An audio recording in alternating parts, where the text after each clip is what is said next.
Bring the checks over here cause it cashless. Tried to put me in a box, but I'm cashless. See, and that's just slides right in. See? Nice and smooth. Nice and actually pause. But what's up, you guys?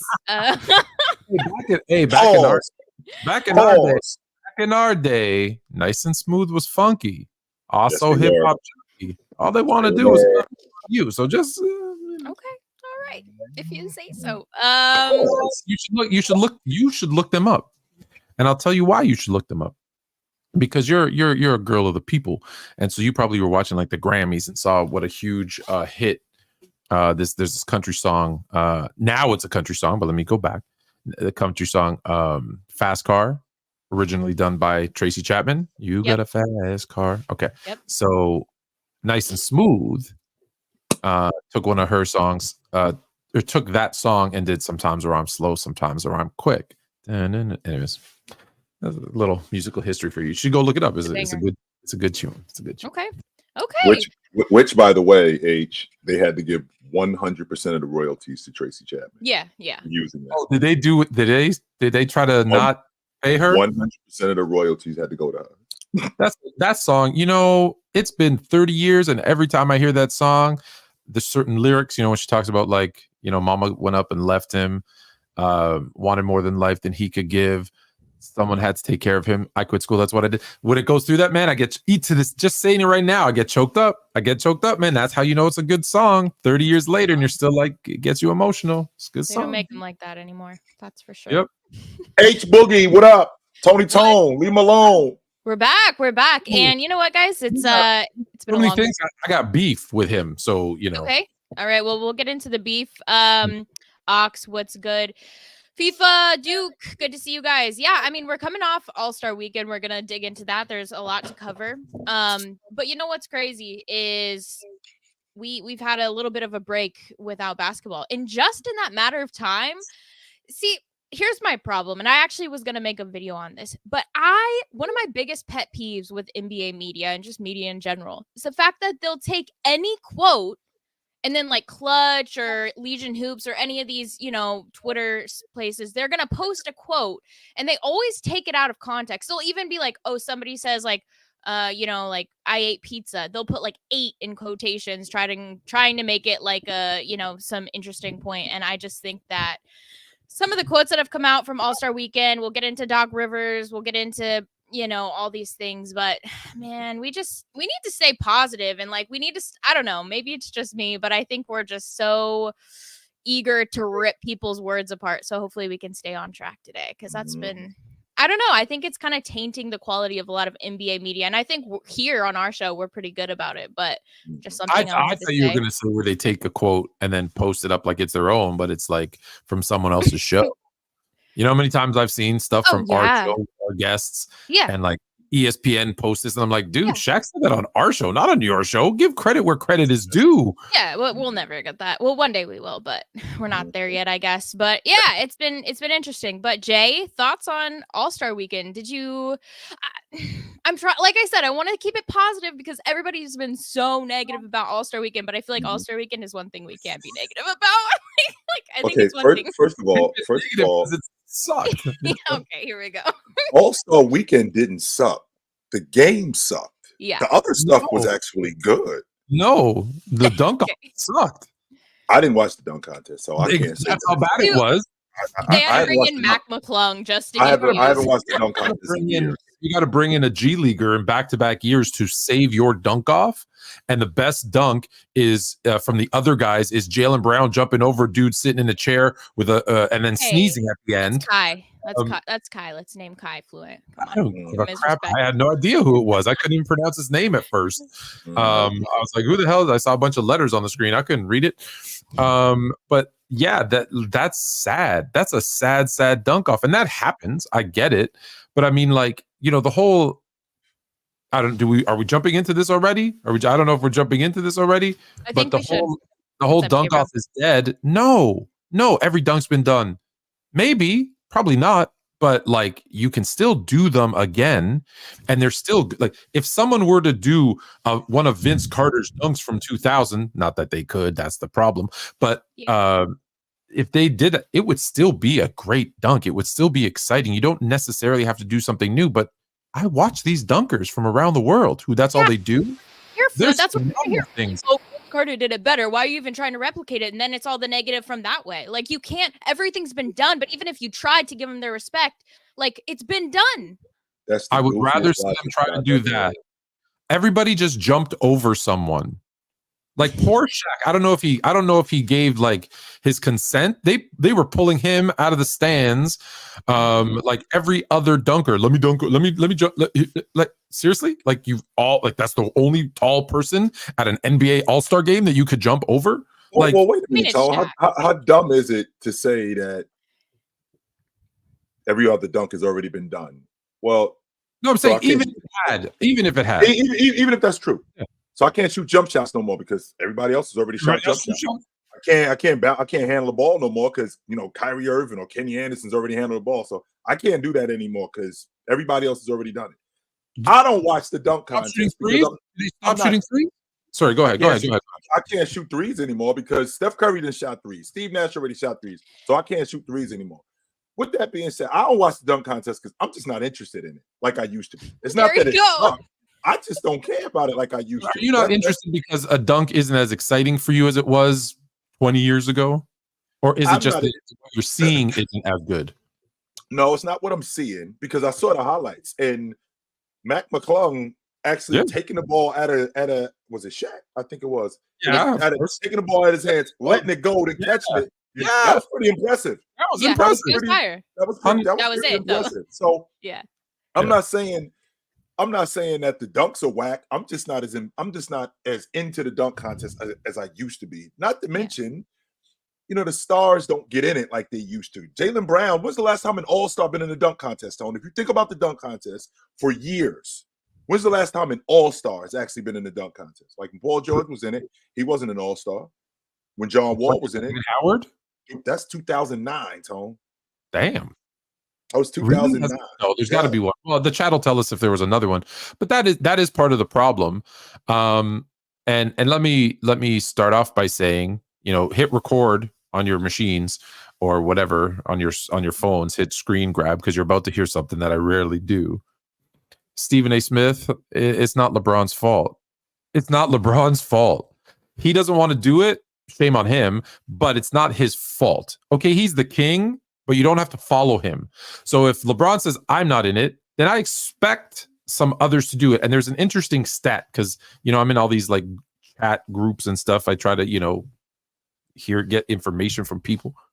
And someone said, well, only 8 players in the top 75 competed in the dunk-off.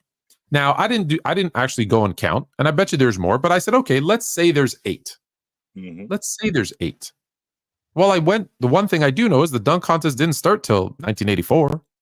So let me take out all the players who are in the top 75 pre-1984. That left me with 44. So then I said, okay, so 8, assuming that number is correct, even though I know it's not, 8 divided by 44, that's about 18.18% approximately. I'm good with math. It's exactly that. So I said, hey, I rounded up. Let me say 20. So what that's telling me is 2 out of the top 10 players every year should be at least 2. So if there's 4 people in the dunk-off and 2 of them are all-stars, superstars, whatever, I'm guaranteeing you people are interested again. Like who are top 10 right now that could be in the dunk-off? Okay, Ja might not be top 10, but Ja is a big enough draw and a big enough star, right? Maybe it's 2 out of the top 20. Ja's a big enough star that you'd watch him. Zion. What if Giannis got in the dunk? What if Giannis got in the dunk? I don't think Giannis has the creativity. I don't think Giannis has the creativity to do it. But if there's Zion and Ja were in it with Matt McClung, like maybe that's what you do is you take. But see, here's the problem. I know you're going to say this. They're scared to lose. They're scared to be embarrassed. Which maybe that is LeBron's fault that they don't compete in these types of things, right? Because that was the good thing about those guys. If you go back to Bird and Jordan and Dominique, those guys weren't afraid to lose. They were more trying to win than they were afraid to lose. And I think today, because of social media and blah blah blah, they're more afraid to lose than they want to win. But I'm telling you, if it was Ja, if I told you this year's dunk off and you said you don't watch it anymore, Ja, Zion, Matt McClung, who's to defend his title, and the greatest dunker who's not in the NBA in the world, whatever his name is, Superfly, jump high, he does a 720. He's bringing that to the NBA dunk-off. Would you watch that one? Yeah, of course. I think most Hold people on, You would. wouldn't watch that one? It's not the slam dunk contest, Tony. It's the NBA slam dunk contest. Okay, all right. Take out that. But if you got a dude doing general. 720s, like if you got a dude doing 720s, I mean, wait a minute. That would be pretty impressive to see a dude doing so essentially what I'm doing, Tony, is I'm getting the dude from and one to get in the dunk contest. Yeah, well, yeah. If the NBA guys don't want to do it, because again, Right. the idea is you don't want to do it. Okay, we're gonna like right now. Like, look who's winning it, Matt Yeah. McClung, And then he goes right back to the G League. And then he goes back to the They're G League and using everything. him. They're Yeah, really you know, using he him. comes in for 5 minutes, and then Yep. he comes and he does the dunk contest, Yep. and he's actually Just- on somebody's roster like what 2 days before Yeah, they the sent him to All-Star a 10 break. day. Right, they signed him to a 10-day, and then Yeah. right after that, we're done, and then he goes back to the Osceola Magic, Where- something Whatever. like that. Whoever he's Yeah, playing. Osceola Magic. That's the jersey he was wearing. But Right. like, guys, imagine if if McClung wasn't in this year's dunk off. Jaylen Brown would be the winner. Like, honestly, Jaylen Brown, like his best 2 dunks was jumping over a dude sitting in a chair and sneezing, and then throwing on a Michael Jackson glove and dunking with his left hand, even though we know he can't dribble with it. Like, that's not And I wanna- impressive. No, it's not. But I do want to say on Jaylen Brown's part, shout out to him because he went to Twitter and said like, I did this even though I wouldn't win, but people are afraid to do this, and I think we should recognize him for doing that and like saying yes, even though maybe it Okay, wasn't you're the right. most flattering look. Right. I guess there's no incentive to do it No. anymore like it used to be. But What if was we- the incentive for? well, that's the thing though, Tone. The incentive before was 1, competitiveness, and 2, being one of the best dunkers in the game. That was That's part of there. it. That's still there. That was part of it. That's why, if we're gonna say that, if this is why it gets tricky with me, Tone, because if we're gonna say that James ruined the dunk contest, even though I do believe that at least once in his career he should have gotten in it, I do believe that at least once he should have gotten in it.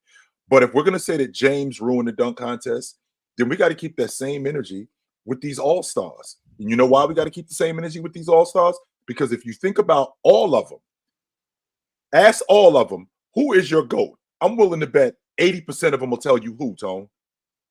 Kobe.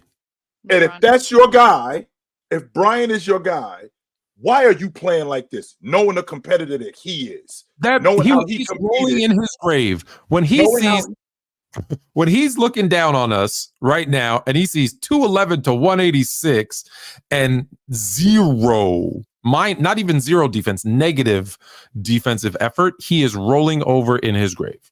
knowing for a fact that this is your guy, this is how he competed, and this is what you want it to be like. When you saw the All-Star game when you were a kid, you saw him in it, and you said, that's what I want to do. So now you're here doing it, but you're not doing it like you saw it. You're now laughing, and it's not really competitive, and you don't really care as much because it's quote-unquote the All-Star break, which I get that logic, Tone. It's the All-Star break. Okay.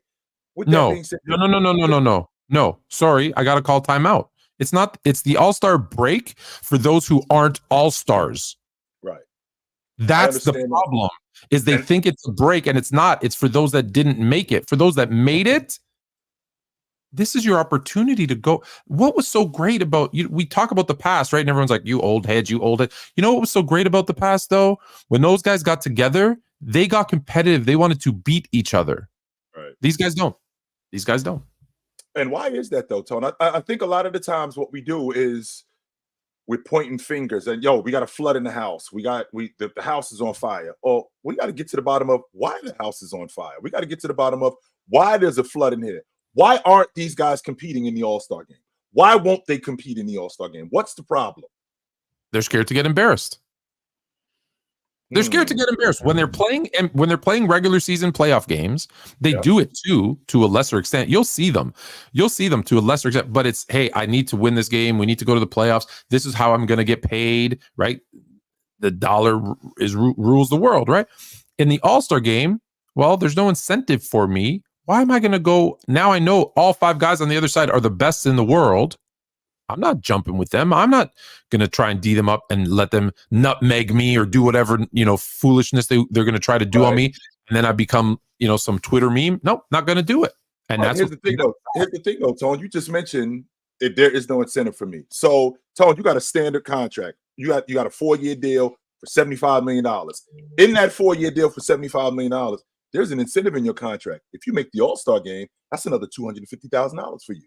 If you make the All-Pro team, if you make the All-Pro team, that's another $500,000 for you. That's another $1 million for you. If we go to the NBA championship, your contracts are incentive laced. 100% they are. So I'm not listening to the logic of we need to make it more incentive based. You make plenty of dough. Plenty. That's not my argument, but you make plenty of dough. There doesn't have to be any more incentive for you to compete in the All-Star game. The reason why Kobe Bryant got in the dunk contest because he saw Jordan. The reason why Jordan got in the dunk contest because he saw Doc. The reason why and this thing spiraled. These guys did it. So now that's not to say that you got to win it. I agree when I see guys like Damian Lillard getting in the 3-point contest because I can't be called the best shooter ever. I can't be in that conversation if I never got in the 3-point contest. I can't do that. There's a reason why those guys are in it because they are now considered that. There's a reason why Steph is in it. There's a reason why Klay Thompson is in it. I understand James. You don't want to get in the dunk contest. I still think that you should have gotten into it one time, and then that would have been it. Yeah, 15 years ago. Absolutely not now. No, not now. Tone, I was so hyped in 2009 when James said in 2009 he was getting in the dunk contest. I went to Dallas. I got snowed out. I got snowed out on my way to Dallas because I was going to the dunk contest 100% because he said he was getting in it. He said he was getting in the dunk contest, so I was going. With that being said, you should take him out of your boat. Then you should just for that. Tradition matters. If you saw somebody, there's a reason why you guys got into this game. You didn't just get into it for the bread. You didn't. You got into it because you saw this guy in front of you. You saw this guy inspire you. In the process of you seeing that, you wanted to do that. Don't cheat the game by playing the way that you play. What I'm saying now doesn't really matter because Bird, Doc, and Andre Iguodala went in the locker room before the game to tell these guys how important the All-Star game was. Meanwhile, they put up 168 threes and scored 211 points. So it doesn't really matter. I think that in my lifetime, I'm not sure if I'm going to see a competitive All-Star game again off the strength that these guys don't want to compete like they used to. Yeah, and there's no you won't see a competitive one. And the sad part is because you hear them already saying, well, what Ja actually, I think he said, unless you put up $1 million, I'm not going in the dunk contest. Even though you get paid plenty. You get paid plenty in your contract. And don't play anyways. That stuff hurts the brand. And a lot of guys will say, well, I don't care about the brand. I care about myself. Yeah, but if you don't care enough about the brand, then the brand starts to deteriorate. Then people stop to watch. And when people stop watching, then you stop making that kind of money. So the fact that you're asking for money to be in a dunk contest, I think is disrespectful to the game. I think not trying in the All-Star game is disrespectful to the game that you love, that feeds you and your family and your family's family and your family's family's family when you look at how much they're making now. So I think it's just disrespectful to basketball. Imagine the 3-point shooters. Imagine if Steph said, ain't no way I'm hitting 21 threes in a 3-point contest, which is still the record, by the way, held by Craig Hodges. Curry did tie it. But imagine he said, I can never get that, so I'm just not going to do it. Oh, he hit 19 in a row? That Craig Hodges, 19 in a row. No one has broken that record, by the way.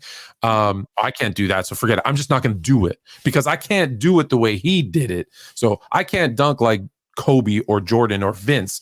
I'll say Vince. I think Vince was the better dunk contest dunker anyways. So I'll use Vince. Oh, we can't do what Vince did, so we're just not going to do it at all.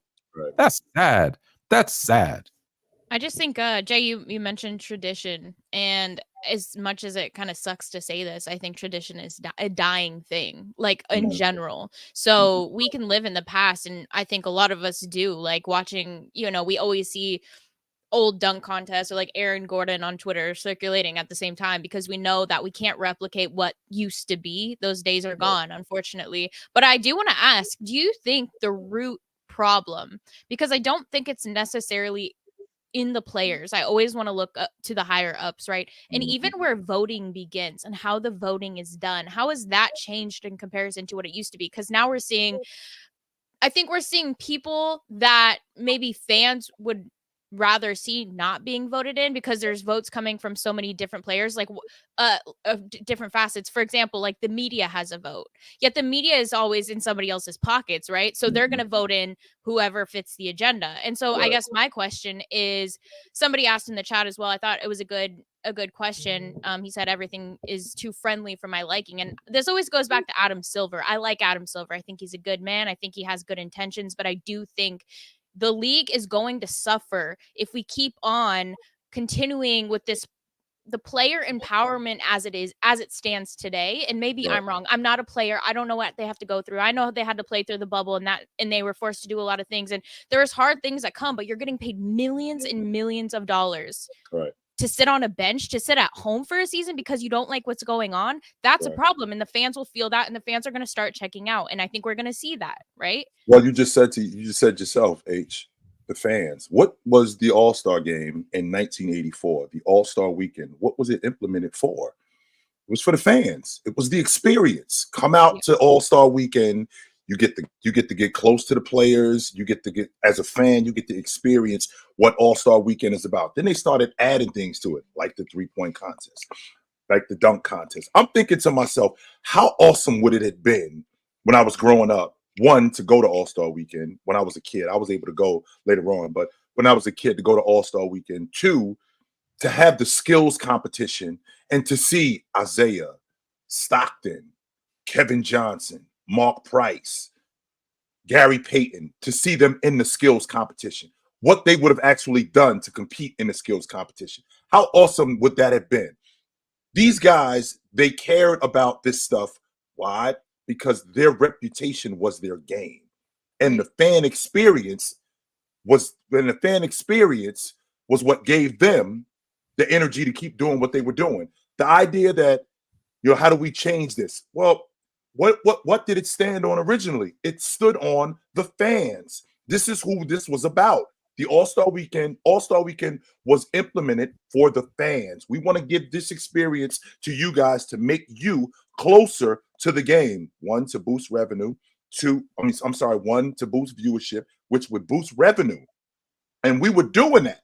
All-Star Weekend in 88, as big a deal as it was in Chicago. All-Star Weekend in 89, or in 93 in Salt Lake City. So now the All-Star game is in Salt Lake City twice. Nobody cares about what's going on in Salt Lake City, but they got the NBA All-Star game in now. So I think that we've already been down this block of what has been. You guys care about the All-Star game as fans. Keep it a fan experience. Give them what they want. Stop taking the power out of the fans' hands. Give them what they want. And let me just piggyback that and say two things. One, get the damn media vote out of it. Yes. Get the media vote out of it. The media already, and salute to all the media that have a vote. And we've talked to a couple of those guys and girls who have votes. You have enough. You get to pick who's the defensive player of the year, who's on the all defensive team, who's all NBA team, the rookie of the year, who goes into the Hall of Fame. Like, you literally have control over players and their pay, because if they're all NBA players, they get a super max bonus, right? So you already have enough. Leave the All-Stars to the fans. And by that, I mean, if you want to have players vote and or the coaches pick the reserves, whatever, fine. Yeah. Let them pick the reserve. Right. Let the starting five for the East and West be fan only again. That's one. Two, we don't have the technology. We don't have the technology to let fans vote for the dunk off. We don't. I believe we all have one of these in our hands that can connect to an app. And in that app, it can say, hey, you mean like on the spot, like what you can do with like TV shows and stuff? Yeah, like on the spot. Boom. That's fans. Actually a good idea. Jaylen Brown's dunk, Mac McClung's dunk, whatever his name is. Boom, boom, boom. the fans voted this. You want to have professionals there too. You want to have, it's nice to have like Dominique Wilkins, Dr. J, whatever, have votes too. That's cool. But have a vote. The fans voted for blah right on the spot. You have the technology to do it. Get them involved. It's those types of things that made the All-Star thing great. But again, it is going to come down to the players. Like everyone would love to see a one-on-one tournament. Yeah. Everyone would love to see a one-on-one tournament. Never going to happen because no one wants to say, well, I got, LeBron, I'll use him as the biggest star, right? To this day, people still knock him for never being able to beat Beasley in a one-on-one game, right? Michael Beasley, I want to say there's too many Beasleys. It's Michael Beasley, I believe. If I'm not mistaken, Tone, I'm your favorite player's favorite player. That's what he said. Right? But if they could I think they did one in the 70s.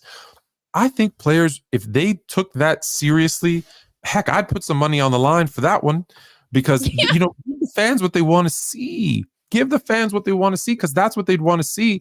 And I think you keep them involved. Like, if you go to All-Star Weekend, it's very interactive for fans. Like, it's super cool. My son was like, hey, Daddy, if we go to the All-Star Weekend and we sit there like courtside, I'll be like, I'll be next to so many more NBA players just in that one night than I would like all the games that we ever go to combined. And I'm like, yeah. He goes, we should do that. I'm like, all right.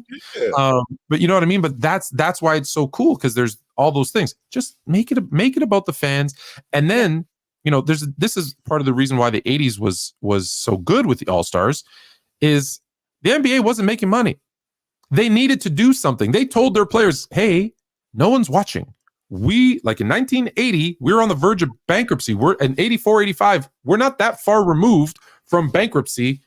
We need to get fans into this. So, hey, we need you guys to It's compete. almost commission based. Like you work hard, you're going to get more money. Exactly. I wonder if that's going to be the case, Tone, coming back around. I wonder if that's going to, because I don't think I'm going to see it again in my lifetime. But when you think about viewership being down, and with viewership being down, TV deals are going to be less. Yep. With TV deals being less, now I don't think the NBA is going to go out of business. I'm not going that far. No.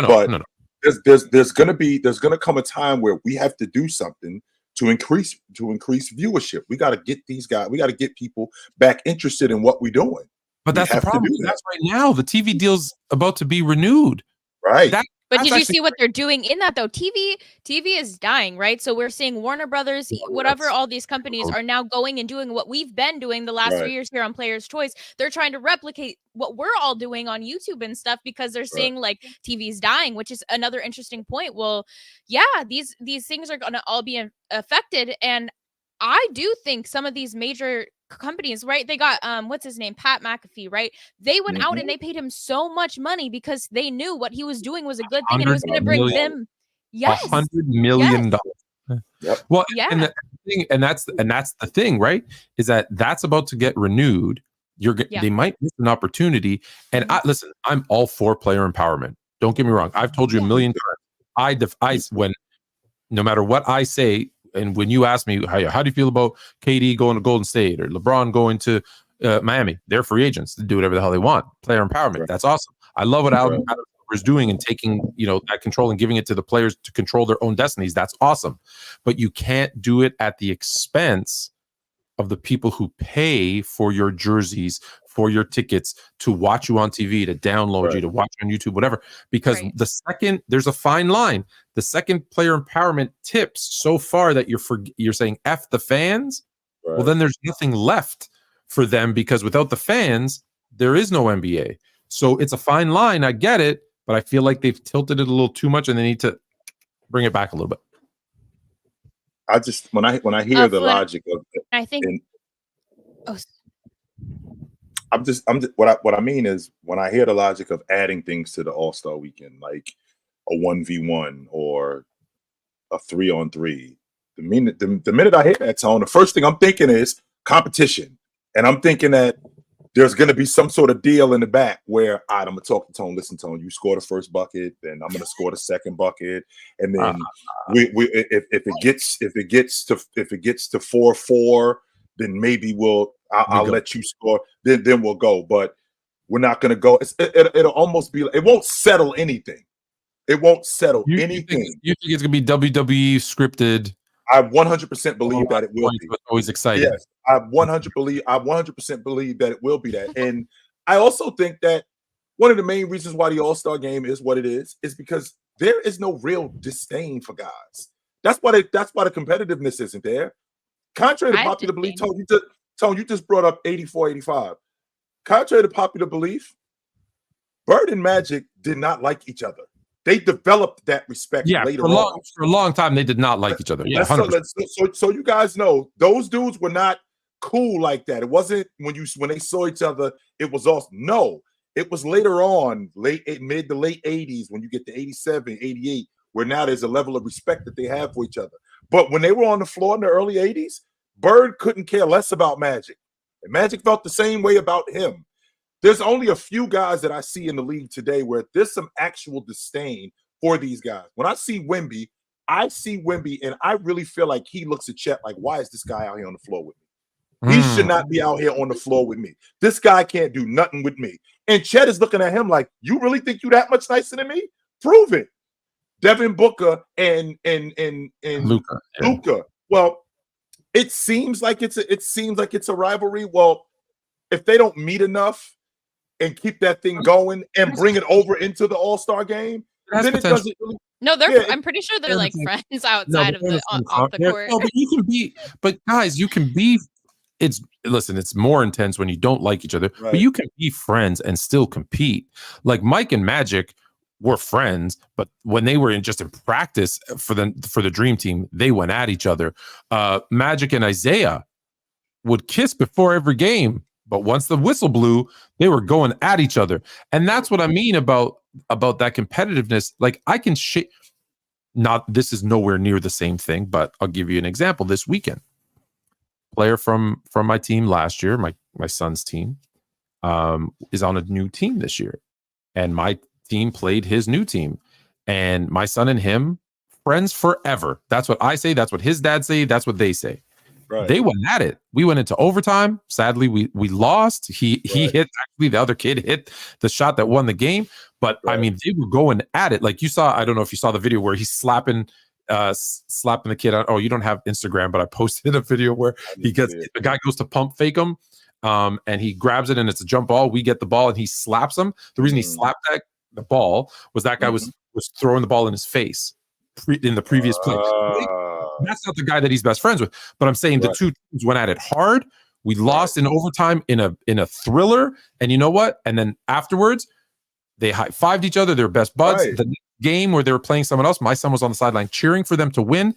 So you can still, and I know these are kids, but my point is that's where it develops. You can go hard at each other on the court and then still be cool off the court. And I think that's the part that has gotten confused, is that people don't understand that we can be friends here, but then we can go at each other like we hate each other on the court, and it's not personal, right? Like if you and I ever got on the court 40 years ago, we could go out to dinner after, but you and I are going to go at it on the court, and that's okay. It doesn't take away from either thing. Right. I don't think players today can separate the two, and that I think that's maybe part of the problem. And I also think that in addition to not being able to separate the two, they can't because of what's at risk. And it's not their game. You just mentioned it, Tone, with your son, him and his man. So now moving forward with these two kids growing up, what's my reputation going to be with my man? My reputation with him, it's not going to be about the shoes that I wear. It's not going to be about how fly my uniform is. It's going to be my game. So whenever he sees me, he's not going to see me thinking, yo, is he going to have the freshest shoes on? Is he going to have the fly or his haircut? No, he's going to think, yo, I got to bring my game when I see him. My man, he cracks the long ball. He's one of the best long ball shooters. So I better bring that, or I better bring my game. Otherwise, I'm going to get embarrassed. With that being said, Tone, and let me just quickly say, my son hits a 3 in a following game that weekend, and his friend is sitting there like they watched each other's game, right? They killed each other on the court, and then they watched each other's game. My son, I want to say crosses over some dude, dribbles to the corner, shoots a 3, looks back, goes, "That's for you," and go like, you know what I mean? Like that's what I want to see now. Yes, that's what I want to see now from NBA guys, not from 10-year-olds. Right. Well, I want to see from them too. And with that again, that's his rep. That's gonna be your son's reputation with his man. Yo, I gotta bring my game, and I'm in competition with him. The problem that we have with these guys, Tone, is we got I think the cow came before the milk. I think the milk came before the cow, to be quite honest with you. What I mean when I say that is the money came before the other stuff. And when you do that, that other stuff isn't my that other stuff is now my reputation. My game isn't my reputation. With Jordan, his game was his reputation. With Jabbar, with Magic, with Bird, with Kobe Bryant. Even though Kobe is wearing Adidas, even though Chamberlain is wearing Chuck Taylors, even though Oscar Robertson is wearing Chuck Taylors, my game is my reputation. So when I step on the floor, it's not about how fresh my uniform is. It's not about my endorsement deal. It's not about how many Twitter followers I have. What it's about my game. You got skills, I got skills. Let's match them. Well, we're in the All-Star break, so I don't want to take this as serious because I don't want to get hurt. Well, if you think you're going to get hurt, you're going to get hurt. You have a 100% chance if you play basketball long enough to get hurt. That's going to happen. That's number one. I watch it's a break. If you think it's a break, go on break. Let someone else come in who wants to play. Like when Ant said it's a break, I believe it was Ant who said it. It was, yes. yeah. If I'm wrong, then don't come. Then don't come. Right. Don't come. I can but is that a failure of the commissioner or the players, association to convey, especially to these younger guys, like, we're here to do this and this versus be on a break? Like, who are they just not conveyed that? Have we lost that since LeBron was in the dunk contest? Like, I don't know what's happened. First of all, no, it isn't a break. Let's be clear about this right now. Break. When you talk about a break, when I was in college, spring break, we didn't have school. There was nothing going on. That's a break. Yeah, but we worked a lot harder than a week. Yes, we did. Yes, we did. But you are still working. When you get to the All-Star game, you are not on break. You're working. You are getting paid still. It's not like you're there just to be there. No, you're still getting paid while you're there. I think that a lot of these guys, because they're as sensitive as they are, not only sensitive as they are, I think that as afraid as they are, they don't want to get their feathers ruffled. I'm down to ruffle feathers. And I think you scared to go up against SGA in the All-Star game because I think you scared he'll bust your ass. That's what I think. Mm-hmm. I think that you scared. I think you scared he'll bust your ass, and now you got to explain yourself. That's why you're downplaying this as a break because I told him, if I'm not mistaken, since 1980 we've had 5 overtime games in the All-Star game. 5 of them. We've had 11 one-possession games in the All-Star game. Sure, these games get out of control, and some of them, they become blowouts, and guys aren't trying as hard.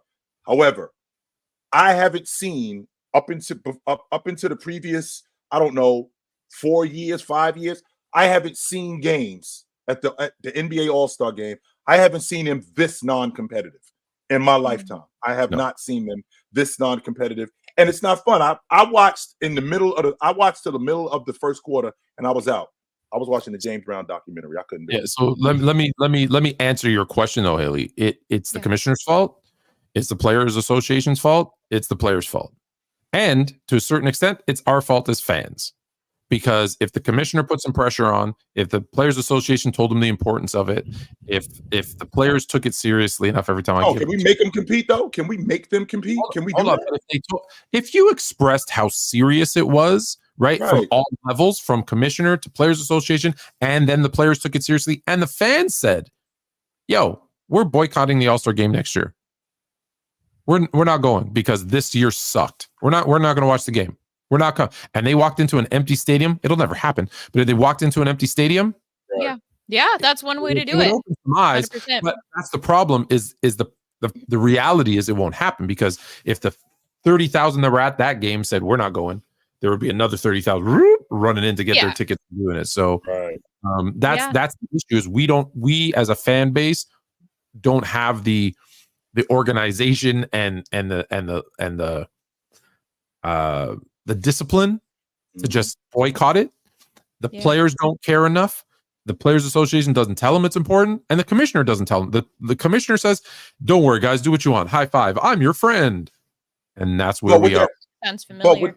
But with that being said, though, the All-Star weekend wasn't that bad. I mean, three-point contest was great. Jay, it doesn't feel. This is the thing, though. I hear you, and like I said, I want to be positive, but the media takes the clips of the very best, the juicy parts, right? And then there's always going to be discussion because people like you and I, we work. This is our job. We will cover it no matter what, no matter how trash it is, no matter, like, we want the drama. We'll make drama out of anything, even if nothing really exists, right?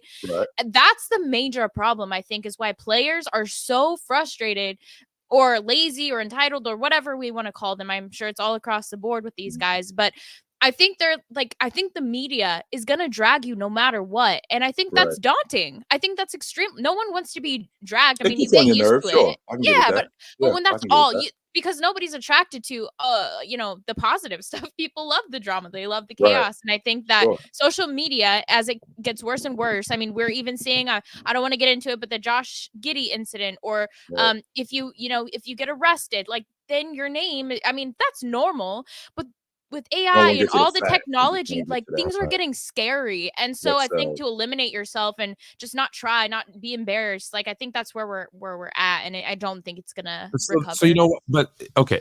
By that definition, though, okay, so that's why they don't compete in the All-Star game. That's why they don't do the dunk off.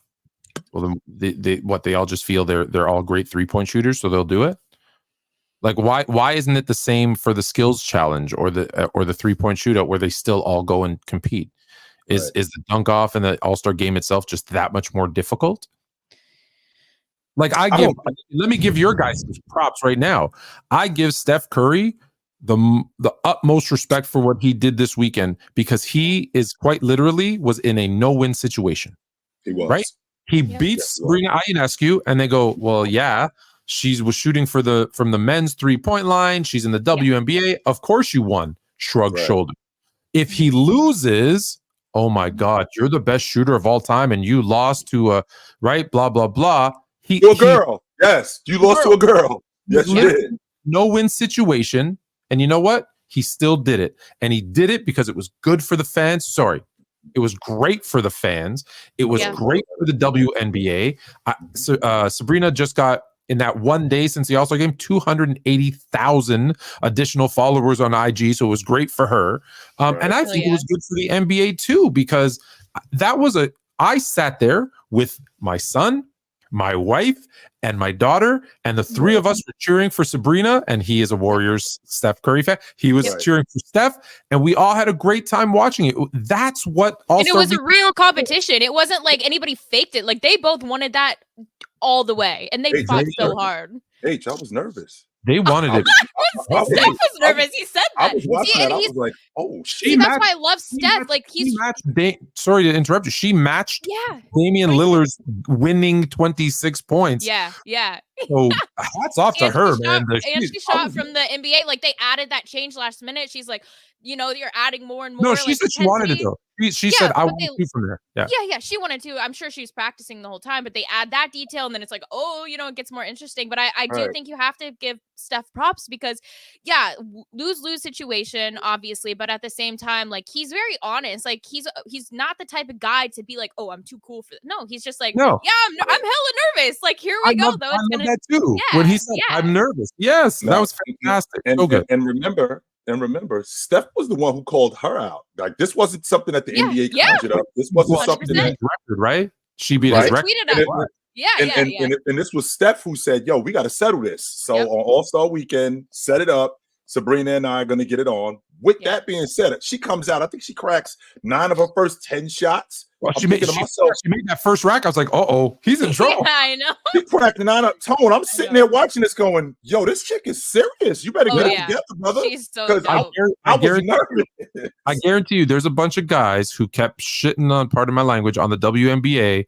And they can't do this, they can't do that, who are now like, maybe they can shoot a little bit. Yes. Like, maybe they can. If their best went toe to toe with our best and was right in it.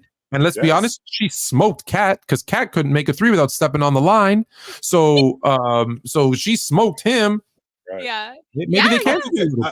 I 100% believe it legitimized her. That's number one. Number two, I think it enhanced the WNBA game, because now I just proved I could crack it with the best of them. Mm-hmm. You put me out there with the best of them. You see what I could do. That was not a fluke. I set the record when we were in the WNBA All-Star game, and now I come out here against the best to ever do it, and you see what I did with him. Had him sweating.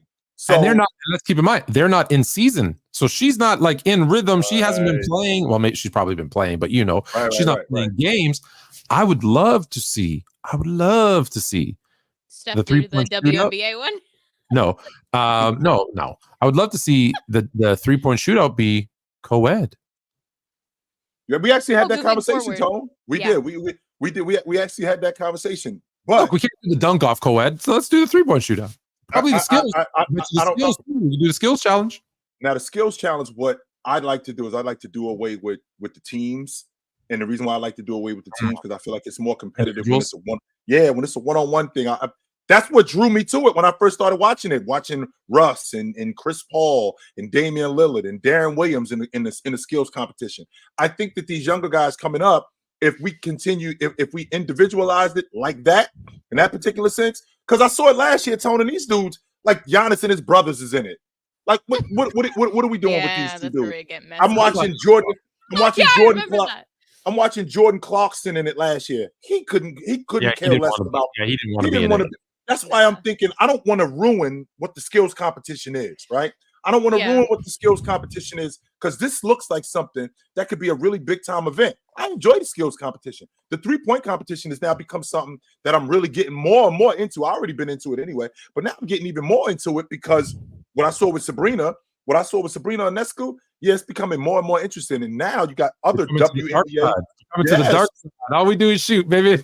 You got more. I'm sure you're going to have more WNBA long ball shooters that we're going to add to the long ball contest. So I think it's great for viewership. I think it's great for their league. I thought that All-Star weekend, I didn't think it sucked. I just thought the All-Star game was whack. That's all. No, but we had let's be clear. We admit that the skills challenge wasn't good because of the teams. It could have been better. We admit that the dunk contest was garbage, and we admit that the All-Star game was trash. So let's be honest. So the only good thing was the 3-point shootout, half of the skills challenge, and the Steph versus Sabrina. So overall, that's learn from that. Then NBA, learn from that and replicate where you can. But the thing is, it's attitude. What was the difference between those two's, the two of their attitude versus the attitude of the majority of the players in the All-Star game? There was it's so it's polar opposite. So you have to pick the right people. I think pick the people that actually care. I do want to add one more thing to this, and it's not breaking news, but move it earlier. Like, not just move it.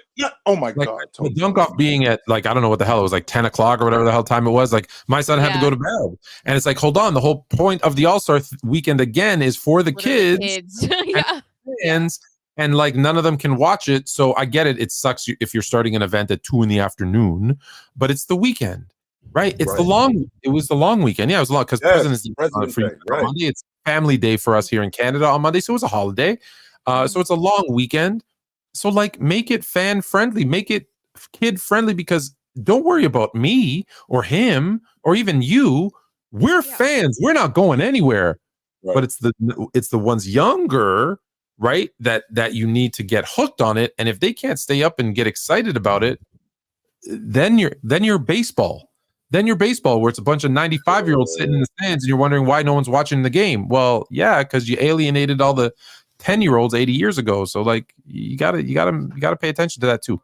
The All-Star game was supposed to be at 8 o'clock. It didn't start till almost 9 o'clock. I'm good. Yeah, the whole start on time. Yeah, start the one time I agree with JJ. Right? No, that's not true. I agree with JJ quite a bit actually. Yeah, JJ was right though. Start on time. Come on, man. Yeah, come on. This ain't a Madonna concert where you can show up an hour and a half late and people just getting there anyways. I won't be there. Melo Williams. Why did the judges try to rob Mac McClung in the dunk contest? Did they try to rob him? Yes, they did, because he's not in the NBA. That's why they want an NBA player to win it. Yeah, so we got a back-to-back G Leaguer winning the dunk contest. Yeah, and they tried. They did try to rob him. Tone. So now, how many guys have won the dunk contest back-to-back? Jordan won it in 87, 88. Nate Robinson. Nate Robinson won it 3 times actually. Yeah. Now Matt McClung. I think Jason Richardson won it in back-to-back. Yeah, Jason Richardson. Yeah, when he was with Golden State, I want to say, right? I think he won it back-to-back. I think he won it in back-to-back. It's a short list. So do we have to now start talking about Mac McClung with these dudes? Greatest dunker of all time. I'm just saying, Tone.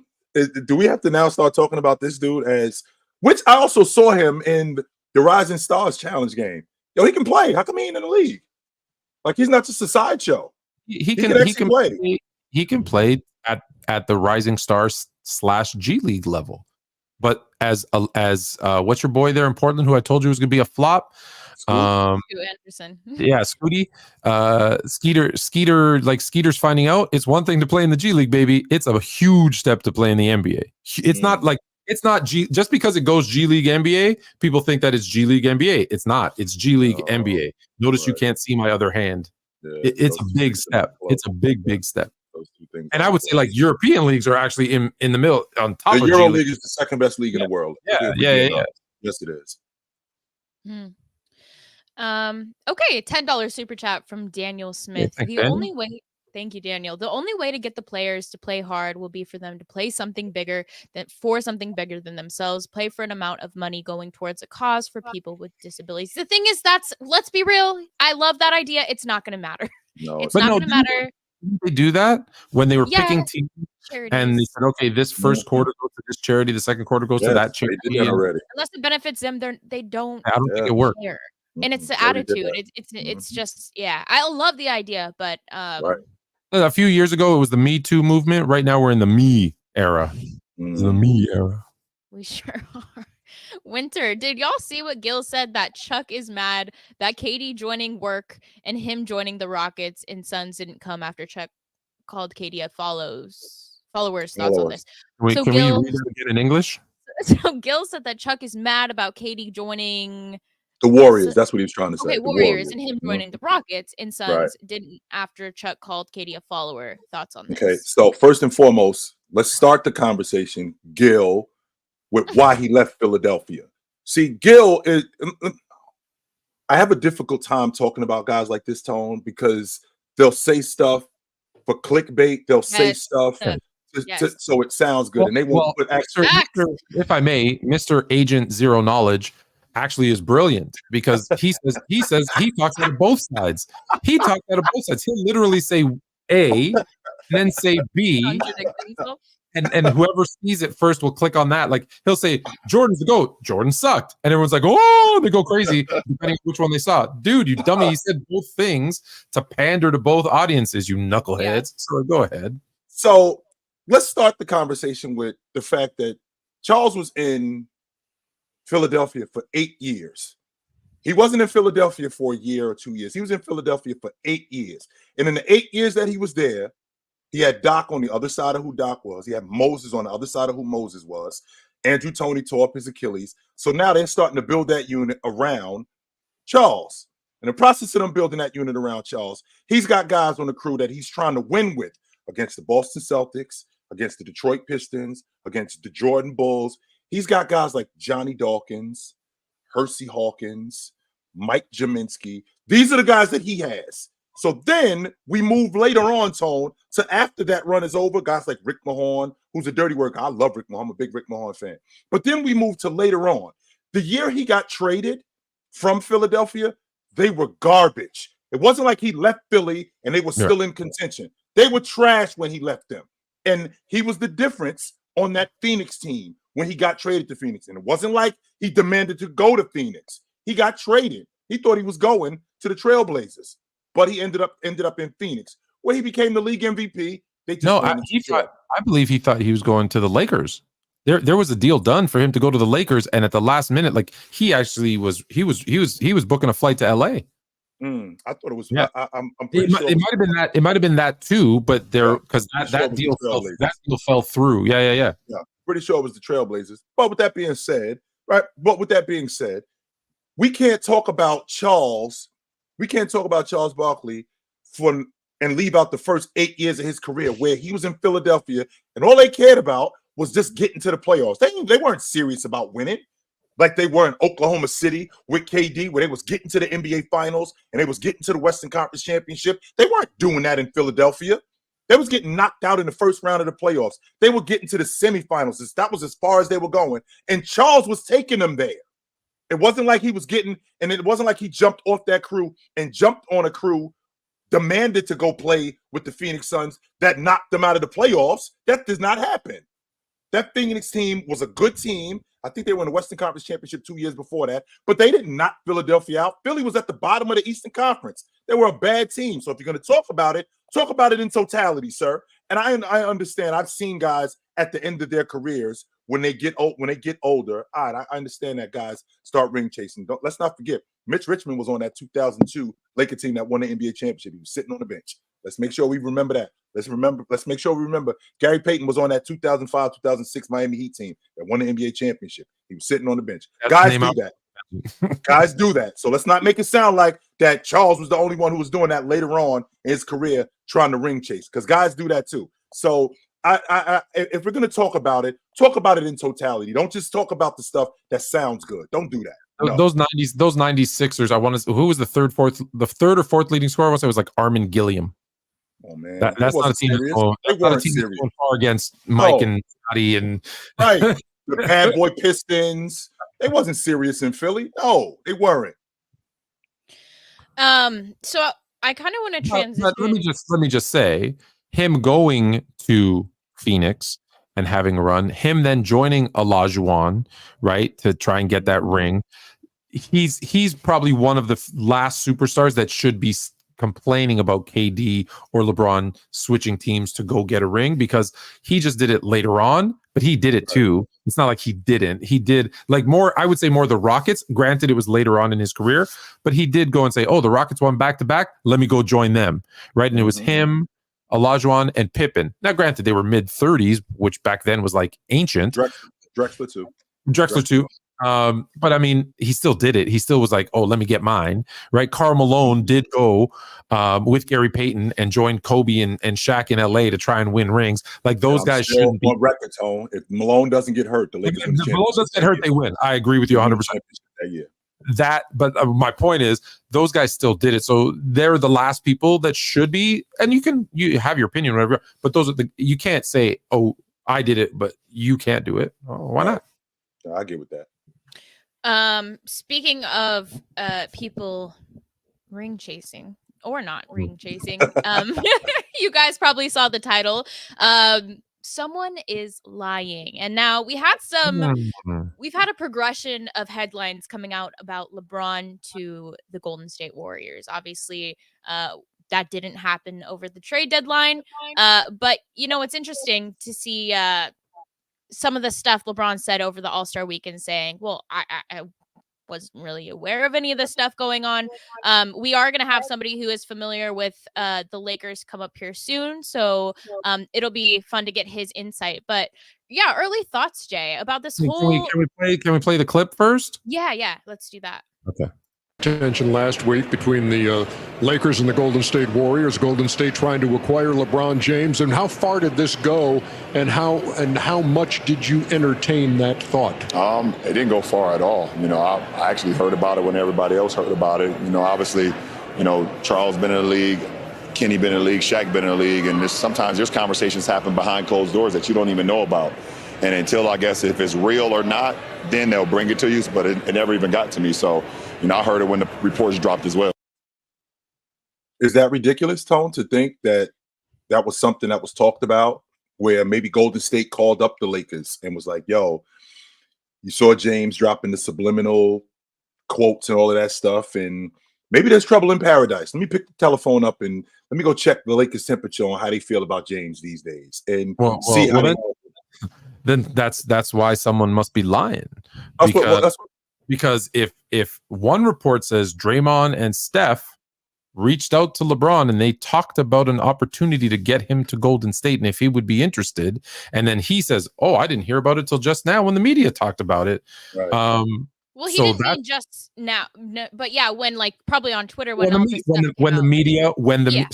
So are Steph and Dre lying that they reached out to LeBron to have that conversation? Or is LeBron, who's notoriously a liar, or is LeBron lying and saying, oh, I didn't know anything until it came out in the media? And let's be honest, when you have more money than the owner of your damn team, when you've got the GM on speed dial and there's an opportunity or whatever that conversation is, or someone's taking the temperature. If Golden State calls Rob Pelinka, who's the first call he makes? You talk to James about it, sure. He's talking to James before he calls Jeannie Buss. So for him to say he didn't hear about it till it came out in the media, I call BS. You shouldn't have been talking shit. But hey, that's just me. Yeah, I think an important point to make, and Duke said it in the chat, but yes, when they reached out, obviously Draymond connected with Rich Paul. So that's the link where I think there's no way. And this wasn't just something like, oh, let's have a conversation. No, they had a deal. They had a package on the table ready to present to the Lakers front office. It was all ready to go. Obviously, it was a long shot. I don't think they were, I don't think they thought they had a high chance of it happening, but they had something prepared that I think would have been a decent offer. Who did? Golden State to LA, it's confirmed that there was a package that they had put together. Yeah, it's confirmed. Even Stephen A talked about it on ESPN.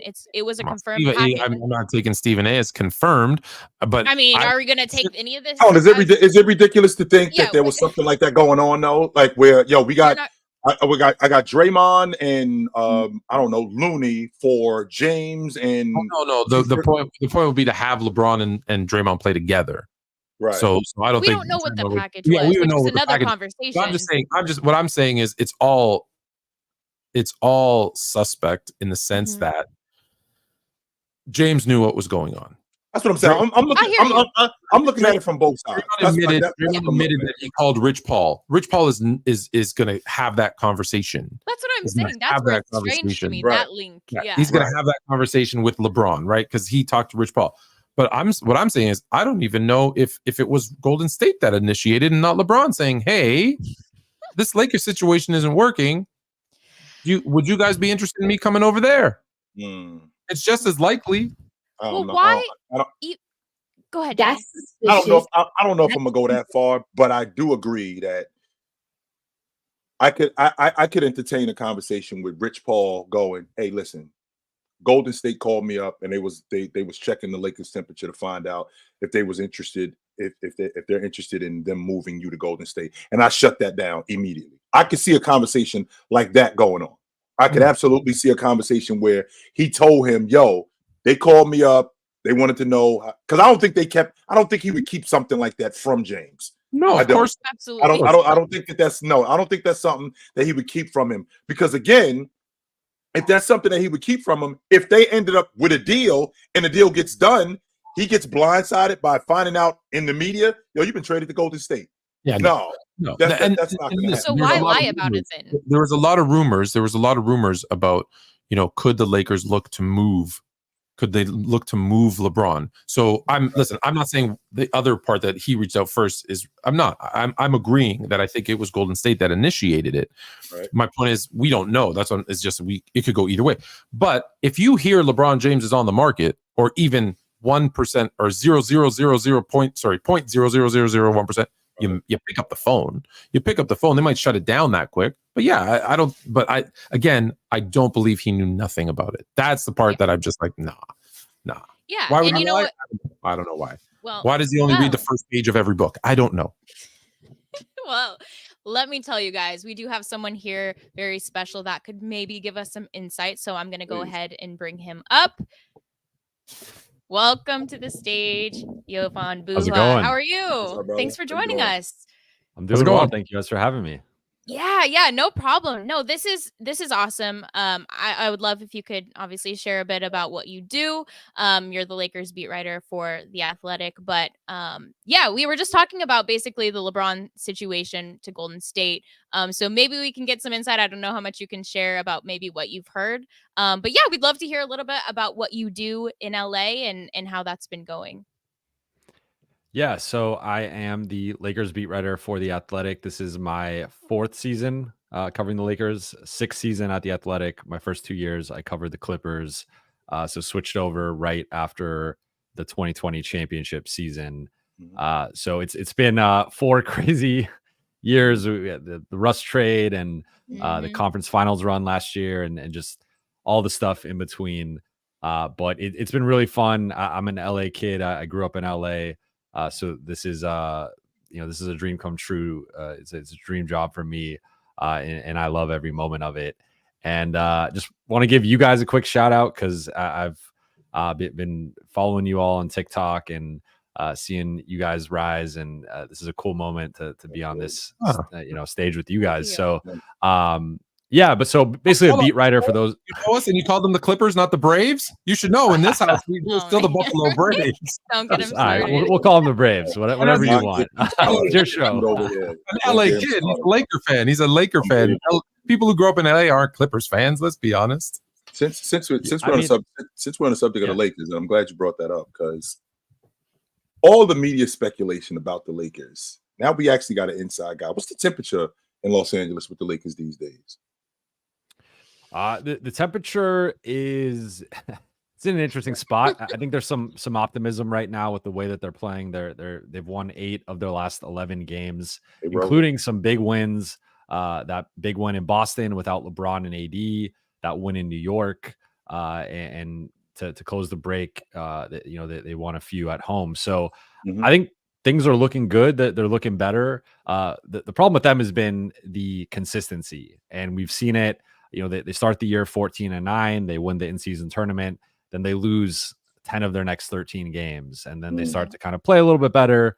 Then they go on another skid. And it's just been an up and down roller coaster for them really all season. So I think when you look at the makeup of this roster and just the fact that they have 2 top, I'd still put them at least top 15 guys in LeBron and AD. They have a shot really in any series, except for maybe Denver, where they just haven't been able to figure out Denver. Denver's beat them 7 straight times. But with the exception of Denver, I think you look at how they match up against Minnesota or Oklahoma City or the Clippers in a potential round 1 matchup. And the Lakers are confident that they could at least push that series to 6 or 7 games, if not win it outright, just because of the level that LeBron and AD can get to in a 7-game series. So I think there was some disappointment with them not making a move at the trade deadline, but they added Spencer Dinwiddie, who's looked pretty good through his first couple games with them. They haven't had that backup point guard spot with Gabe Vincent out. He's only played 5 games this season. So I think Dinwiddie has been a solid addition to get that type of guy. I think he's one of the better backup guards in the league for basically a vet minimum contract. Like, that's a steal for the front office. So wasn't necessarily the position they needed most. I still think they could use a better wing and maybe another backup big. But for them to add a guy like Spencer Dinwiddie, again, he's fit in well, and they're confident moving forward. It's just got to be for them figuring out, how can we be more consistent? And so far, we've seen it the last 11 games, but coming out of the break, they play the Warriors, they play the Clippers, they play the Suns. Like, how do they fare in those matchups? And can they keep this going for really the rest of the season? That's great news for our resident Laker fan over there. That's great news for him. Just so you know. Well, because that was going to be my question, right? Was about the trade deadline, because obviously I'm with you. I think that they definitely needed a big, and so when they didn't make a move, a lot of people are saying, they failed, they missed out, whatever. My thing was they were trying though, right? So I know you can't speak to specifics, but being the beat writer, you probably heard a lot of rumblings. They were definitely trying, correct? And if you could, you don't have to share, but if you could, talking specifically with bigs. Yeah, well, I know the wings are bigs, yeah, but what are some of the things that you heard? Because I know they were trying. I don't think they were just sitting on their hands saying, hey, we went in and beat. Who did they beat? Right before the trade deadline, they had a win against Boston without AD and LeBron. Then they go and they beat the Knicks. The Knicks was rolling, and people are like, "Oh, they're sitting on their hands. They're feeling good, right?" I joked about it, but I knew they were trying. There was probably a lot of activity, just nothing happened. Yeah. So Rob Pelinka told us at his press conference at the trade deadline that they had hundreds of trade offers, and that just kind of shows you how it works around the trade deadline. And that's where I'm sure we'll get into the LeBron stuff, but that stuff pops up where people have conversations about hypothetical trades. And Daryl Morey is a great example of, he'll call anybody and ask about, is this guy available, even if theoretically from the outside that's an untouchable player. He's not afraid to call and ask about those types of players. So from the Lakers side, as I've reported, the closest they got to anything was trading for DeJounte Murray about 3 weeks before the trade deadline. And their final offer to Atlanta was D'Angelo Russell, Jalen Hood-Schifino, their rookie, who's the number 17 pick, and their 2029 first round draft pick, and then a pick swap. And they felt that was a very competitive offer. If you look at, sort of what guys were going for in the marketplace, they felt like that was a fair cost for DeJounte Murray.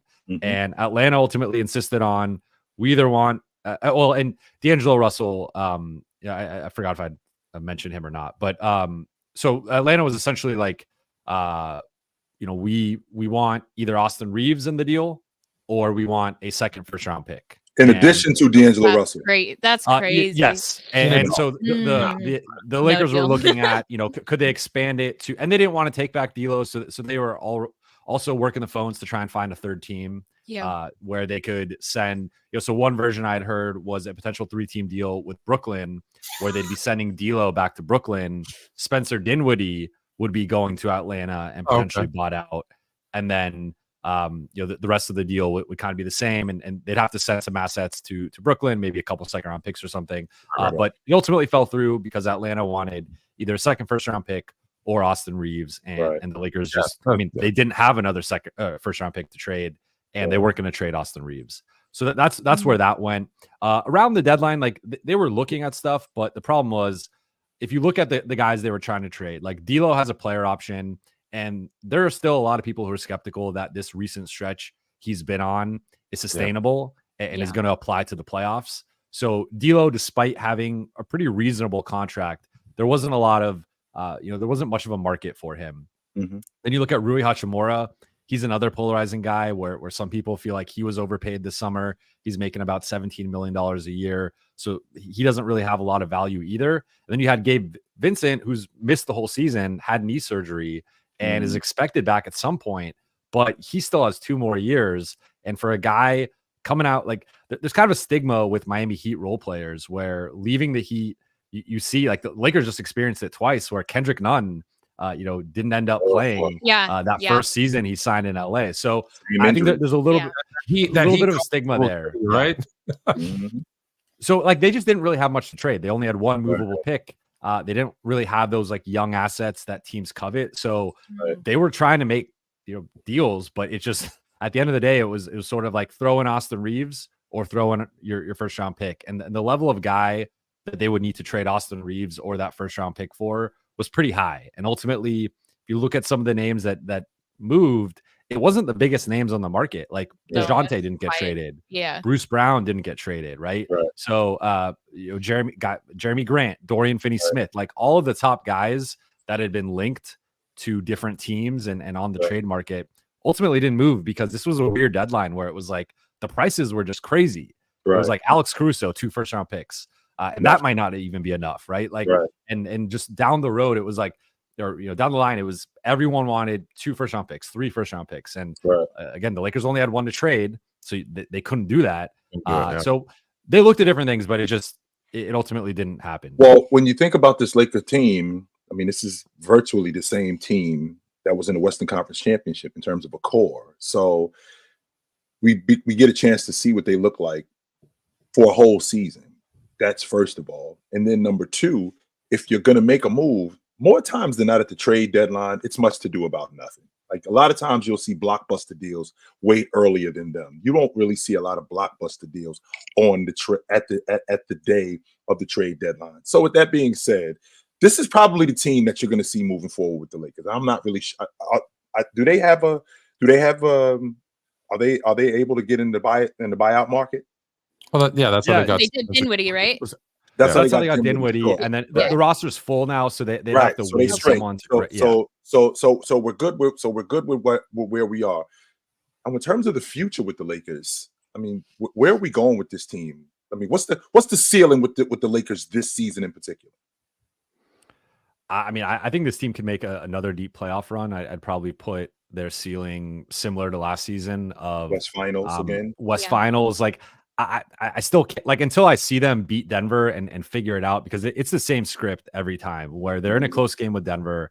And AD actually talked about this the last time they just played on the deadline day, where they have this these actions that they go to that AD was calling them Peja actions because they used to run them for Peja Stojakovic out in Sacramento with him and Vlade Divac and like these complicated handoffs and different things. But Denver basically doesn't run that for the first 42, 43 minutes of the game. And they kind of run their offense a certain way. Then the final 5-6 minutes, they start running these actions and they just slice and dice the Lakers. Where, again, if you go back to the conference finals, every game came down to the wire and it was just Denver made big shot after big shot. They got good looks in crunch time and the Lakers just couldn't figure out their offense. So until I see them, and they're going to play them again, I think March 2nd. So it's coming up here in less than a couple weeks. Until I see them beat Denver and have can figure out how to slow down their offense in crunch time, I'm going to have to pick Denver against the Lakers head to head.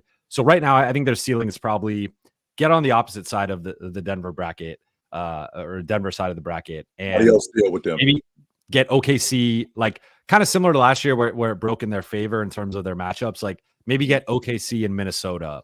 They're the 2-3. Lakers are like the 6 or 7. And I think they could beat both of those teams head to head in a 7-game series. Like OKC is a bad matchup, or it's a bad matchup for OKC because AD just puts Chet under the rim. And like, in the last I told you that, Tone. He looking at Chet like he a bucket of extra. Yeah. It's like they've beaten the Thunder the last 2 times they played, and it's just been Chet getting dominated by AD. Yes. And like AD is one of the, I mean, it's obviously Jokic, Embiid, but I would put him right there at number 3 of like a guy who could manhandle Chet to the point of like it's really a problem for OKC. So I think the Lakers would be confident. Like that might be, if you're looking at the top 4, the team they'd want to play most in the first round. But then Minnesota has this size advantage against every team basically, Minnesota, except the Lakers. And AD is a problem for that. Like Rudy has not been able to figure out AD, and then Cat can't guard AD. So like, I think Minnesota, like the size versus size, like, it'll be an interesting clash, but like Minnesota has a certain advantage over most teams just because they're so big. That kind of goes out the window when they play the Lakers. So I think the Lakers, like if they could find a way to, again, get the 6 or 7 seed, it shakes out where it's OKC and Minnesota. I could see them making the conference finals. Now there's also a scenario right now they're 9th. Like maybe they get 7th or 8th and Denver's the first round matchup. And then all of a sudden you're out in round 1. They're so out, like, yeah. To me, the West is like a giant game of rock, paper, scissors. There is no It really Tone. is. All You matchup. never know. You There's can't no predict it. There's no or, Tone. Denver bounces you guys in round 1. You don't lose. You get bounced. Hold They on. bounce Oh you my guys. God. Or we I'm get not trying lucky, I'm or not we trying get to hear none of this, Joe. I'm not. Or we I'm get not trying to hear lucky none of that we this. catch Denver off guard in the first round, and then it's clear sailing for us all the way to the final. Anything is possible. I'm a real Laker fan. If you hadn't noticed, This dude is I 100% So Laker biased. fans. We have this, Joe. We go back and forth with this dude all the time, and there's times where he they're just can't built for the accept that. playoffs. And they are. The Lakers are built for the playoffs, 100%. I do believe that. But then there's instances where some guys are just better. Some matchups are just bad. Joker is a bad matchup for AD. No matter 100%. how you slice it, he's just a bad matchup for AD. And the way that they run that offense in Denver, it's just not conducive to the way the Lakers have an inconsistent defense. That's just a problem. And there's really nothing that you can do about that. Everybody, But if though. you run into the Clippers, the post that's holding up that tent is the guy who's played 40 games on average the last 4 years. So that's that's basically who they're dependent on with the Clippers. So I don't mind that matchup. I don't hate that. All I'm saying is this. I think they took up too much energy. They spent too much energy winning that in-season tournament. I understand why. They told them the importance. LeBron said, hey, it's important. So the team made it important. But it did give us a glimpse into when they're focused, when they have that kind of goal in mind, they are a different team. I think the problem is they used so much energy in that in-season tournament that they're kind of going through the motions. We saw it last year with Miami, an 8 seed, but you've said a million times that wasn't a real 8 seed. You know what I mean? They were an 8 seed because they didn't take the regular season as seriously as they should.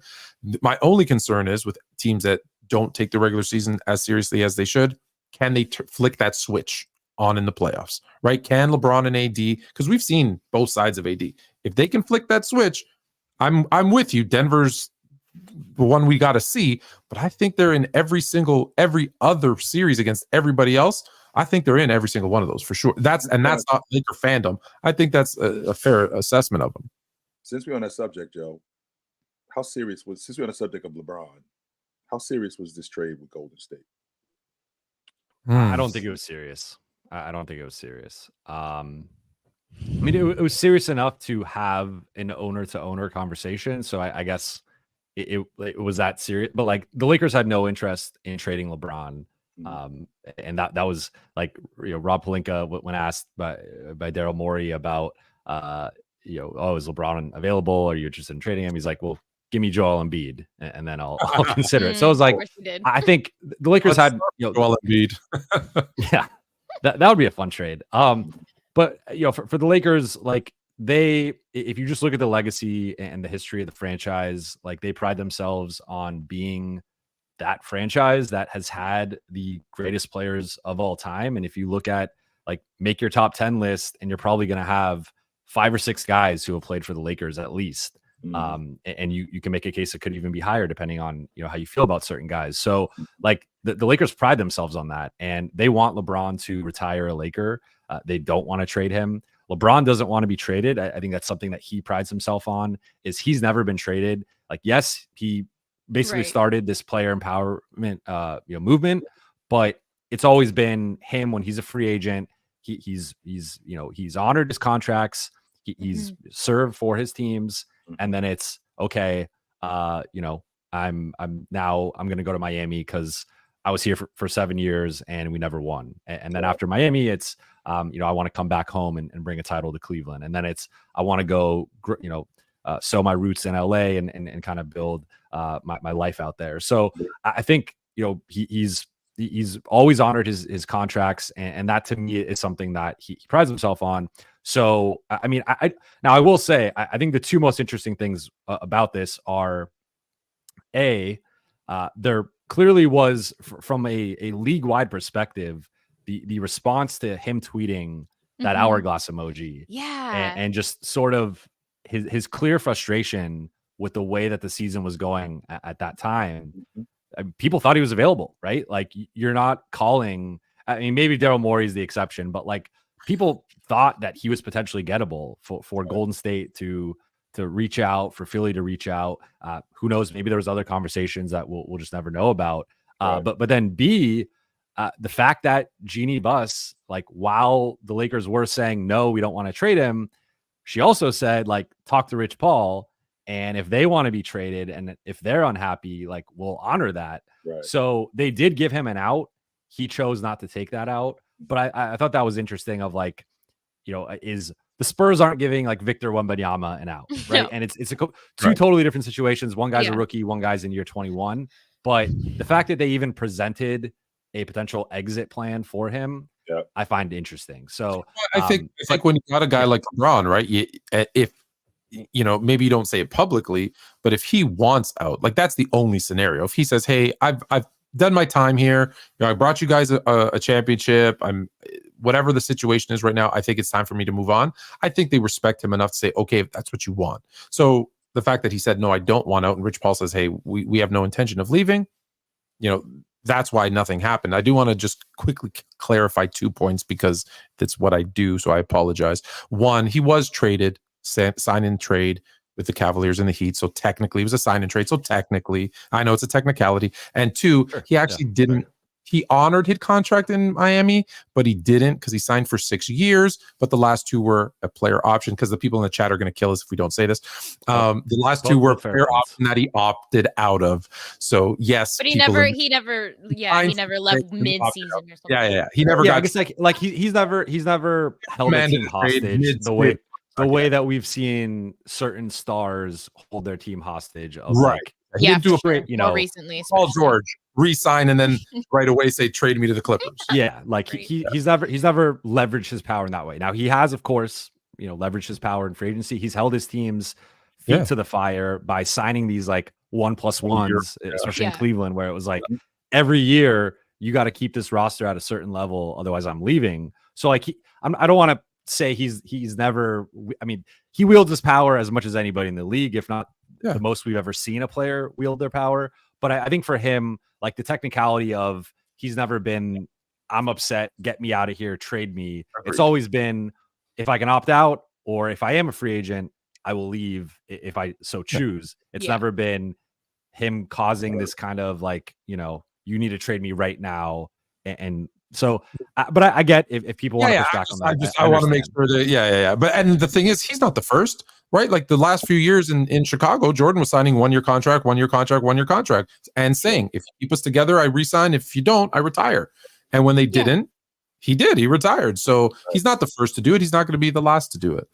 But I was just going to ask you. So, you said it would, I think if it were up to him, right, he'd want to retire for LA. But my question, and we have to talk about it because although it's just rumors at this point, or a what if, is Bronny. Like Bronny is in the picture and we don't know, how that's going to come to fruition, I guess. But is there any temperature on that situation where would that be the thing if a team, offers, we'll take Bronny we'll give him a contract and develop him here? Would that be the thing that causes LeBron to leave the Lakers? I think that would be the lone exception to him potentially leaving. Now that said, we haven't heard how Bronny feels about this situation, and I think that's the missing ingredient with all of this, because going back to last playoffs, when Bronny committed to USC, LeBron, talked about it at his press conference. It was during the Warriors series, and he, of course, he was congratulating him and talking about how proud he is that he's going to college and all this stuff. But then he had a line that I feel like kind of flew under the radar, where someone had asked about Bronny and potentially playing with him, and he said, essentially, I'm paraphrasing, but this is my dream to play with him, but I don't know if it's his dream. And that was something that I feel like kind of got overlooked. And there's been this narrative that like LeBron's going wherever Bronny's going. And if he gets drafted by Orlando, if he gets drafted by Detroit, if he get like wherever it is, that LeBron's going there. And I don't think that's necessarily true, especially because, again, we haven't heard it from Bronny of like, do you want to play with your dad? Like I could see the argument in either direction, but I think Austin Rivers has talked about it a lot of, it's different, coach, being coached by your dad. But there's a certain level of like an expectation, right? Like 100%. No offense to Doc Rivers, he's not LeBron James. Yeah, and but just like Austin talked about how hard it was to be coached by your dad, and it's basically like if Austin Rivers is closing a game, now all of a sudden it's not, oh, Austin had a good game, he deserved to close. It's your dad is you're closing. You're in the shadow in a way. Yeah. And I think LeBron and Bronny, they had that even with the name, right? Like he said, like LeBron said, I regret giving him my name because it sets like this bar for him. And so if Bronny says, hey, I don't want to play with you because now you want to talk about the comparisons, you're going to do what's best for your kid, right? As a dad, trust me, I know that's what you're going to do. So to your point, if Bronny says, hey, Dad, you know what? I'm cool in Milwaukee or wherever, Detroit, wherever he gets drafted. If he gets drafted, I'm good. Then that scenario, my dream would have been to play with him too, my kid, but it might not happen. We'll see. Maybe I could play long enough. Who knows? I think just so that's where that's Yeah, and I don't know, like maybe it's a misconception, but like, and obviously we don't know, but the NBA now is so narrative based, right? Where everything is a narrative, especially when it comes to LeBron. I know he probably didn't choose for it to be that way, but that's just the era we live in with social media and all these things. And so, I guess if you had to put a percentage on it, what do you think the percentage of that the likelihood of LeBron and Bronny playing together, on whatever team that could be? Do you think there's a high likelihood? Is that even talked about, or is that just a distant dream? It's honestly tough to say because he also just hasn't talked about it in, I believe that might have been the last time he's talked about specifically playing with Bronny. I could be wrong on that, but to my knowledge, it is. So I don't know, maybe 15-20%. I'd put it relatively low. Now I think that, so that's maybe in a vacuum. I will say that the potential loophole here is something that we reported at The Athletic, in that the Lakers have interest in potentially drafting or signing Bronny, in part to appease LeBron and in part just because he is a legitimate NBA prospect. And, he was someone who was a first round prospect before he dealt with that heart situation over the summer. So that I think like if you're looking at it that way, maybe Bronny goes in the mid to late second round and the Lakers buy a pick and draft him. Or maybe he goes undrafted and they sign him similar to what they did with Austin Reeves. So I guess now I'm starting to talk myself into maybe like 30-35%. I don't want to go any higher than that just because there's it's so many early. it's so early. Yeah. And we don't even know if he's coming out. That's the other thing. Like, he could play another year at USC. Yeah. Oh, 100%. So which I think he will, by the way, to be honest with you. It's not like he needs the money, right? So you might as well. I do think he will. So that's true. The playoffs are starting. I mean, I've always said this, Joe, that we have 3 sections of the season, and this stretch right here, the 28 games, this is probably this is one of the most important stretches of the season, where teams are starting to get healthy, teams get their groove, they get their rotations down. Of the teams that you've seen, in addition to the Lakers, who do you like and who are you not feeling? So this is like just in general? Yes. Like league wide? Yes. I'm a little concerned with Denver, but I want to give them the benefit of the doubt just because of, we've seen championship teams have that hangover the next season. And until somebody beats them, I think they deserve a baseline level of respect. I still think Joker is the best player in the world.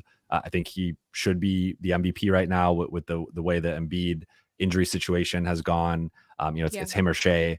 But so I would say, Denver, I'm a little bit concerned with just the skid that they've been on, but I want to give them a healthy level of respect. Beyond that, I think the team I look at in the West that I've continued to hold stock in, I'm not giving it up, is Phoenix. And I just think they have to be healthy. And that's a big if at this point with the way that their season has gone. But they've looked really good when that big three has played together. Their net rating at one point, I don't know it right now currently, but at one point it was like plus 16 with those 3 on the floor together, which is a monster number. That's Warriors level KD, Steph numbers. So to me, I just think that trio is so potent offensively. I think sometimes we overthink the star trio stuff where if you got 3 guys who can dribble, shoot, and pass, they're going to figure it out. And when we've seen it not work out, it's been because certain guys have been old or they haven't. I look at the Lakers, Russ wasn't a good shooter. So ultimately, he wasn't able to fully complement LeBron and AD in the way that they needed. But if you got 3 guys who could shoot, I think you're going to figure it out. So I like the Royce O'Neal move for them. In the East, I really think Boston is the heavy favorite. I just don't see, unless Porzingis gets injured, or I know he's battling injuries, but if he's available, I just don't see Boston losing. I like the Knicks have looked pretty good, but I just Cleveland, I don't know. I just don't. I think Boston's far and away best team in the Boston East. And it's everybody else. It's Boston and it's everybody else. And then I look at the West. I can give it that. I think Phoenix is the one team not in the top 4 that I think could really push, the Lakers too, but we've already talked about them. But Phoenix to me is if they're in the 4 or 5 and they beat OKC or Minnesota or the Clippers in round 1, I would not be surprised. With that being said, really quickly, there's a flip side to that question. Who's on fraud alert? What's the team that everybody's talking about that you wouldn't be surprised they got bounced in round 1? I have two teams on fraud alert for me. One is Milwaukee. And maybe now this is a lukewarm take because they've been struggling, but there's just something off with that group. I don't know what it is. And I know now people are trying to put it on Doc. It was already off before Doc got there. It obviously hasn't gotten better. The defense has been better. The offense has been worse, but there's just something going on with Milwaukee where I just don't like the construction of the roster. I don't like the depth that they have. And I just that was a team that really sold out their identity, and going from Drew Holiday to Dame Lillard on paper is an upgrade, but you went from being this defensive juggernaut to all of a sudden changing your offense, you're changing your defense, and it just hasn't really worked. So I think Milwaukee's the one team where I'm do they get matched up with Miami again and they lose in the first round, or do they get smoked in the second round by a New York or a Cleveland? I feel like it's super I think it's likely or possible. It's possible. It is. It's absolutely realistic. And then what kind of problems arise from that? And you already you have 4 coaches on salary. So what it like? Oh man, Right they now, just no, right now it's 3. Right now it's 3. Yeah, Adrian, the next one will be The 4. Nets, yeah. The next, Okay, the next one will be 4 because when they and- get bounced out of the first round, Doc's gone and they're going to have to hire a new coach. Yep. Okay, and He then just signed an extension, Tone, for $40 million. They're not firing him. You I think crazy? he's, You have he's safe. to. I think he's Hold on, safe. listen. You Do you get bounced in understand? the Hold on, first just round, be clear. Let's be clear. Do you understand if luckily for them it doesn't. If the playoffs were to start today, their first round matchup would be Indiana.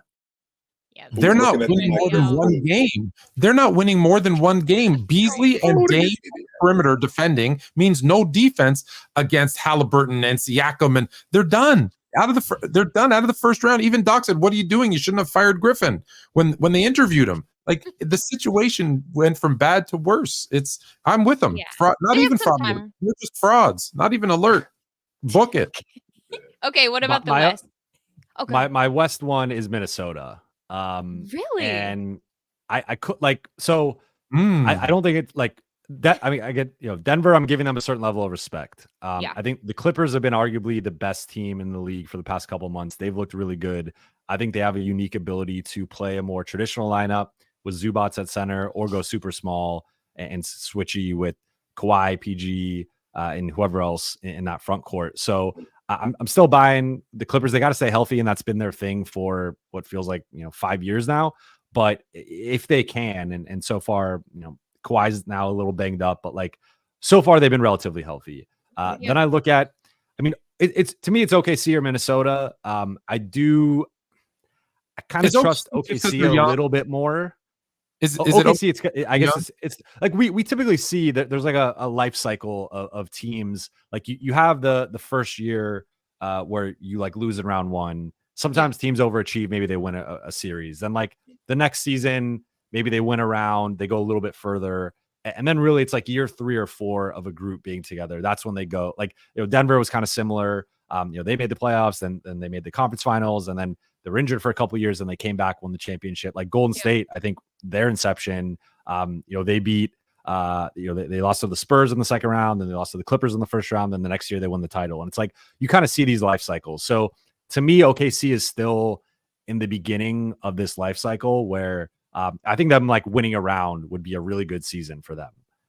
Despite the seeding or whatever ends up with Minnesota. I guess for me, it's the offense. Like the offense hasn't been great, and they've consistently been a below average offense. It's been a little better recently. And then there's just something too, like Rudy Gobert's track record in the playoffs. I think it's been a little overblown, but it's still a bit concerning. And then just like him and Cat, I just don't fully like. Cat has also had some playoff stinkers, and not been the most reliable guy. Not some. He's gone a lot, mainly. He's like he'll just get like 4 fouls for no reason. Like, it's just early on, and then he fouls out in like the beginning of the 4th, or when they need him and they're going into overtime. Yeah. So I don't want to use the S word because the S word is a little strong. Yeah. But there's a little bit of an S with that kind of front court tandem. The opposite of strength.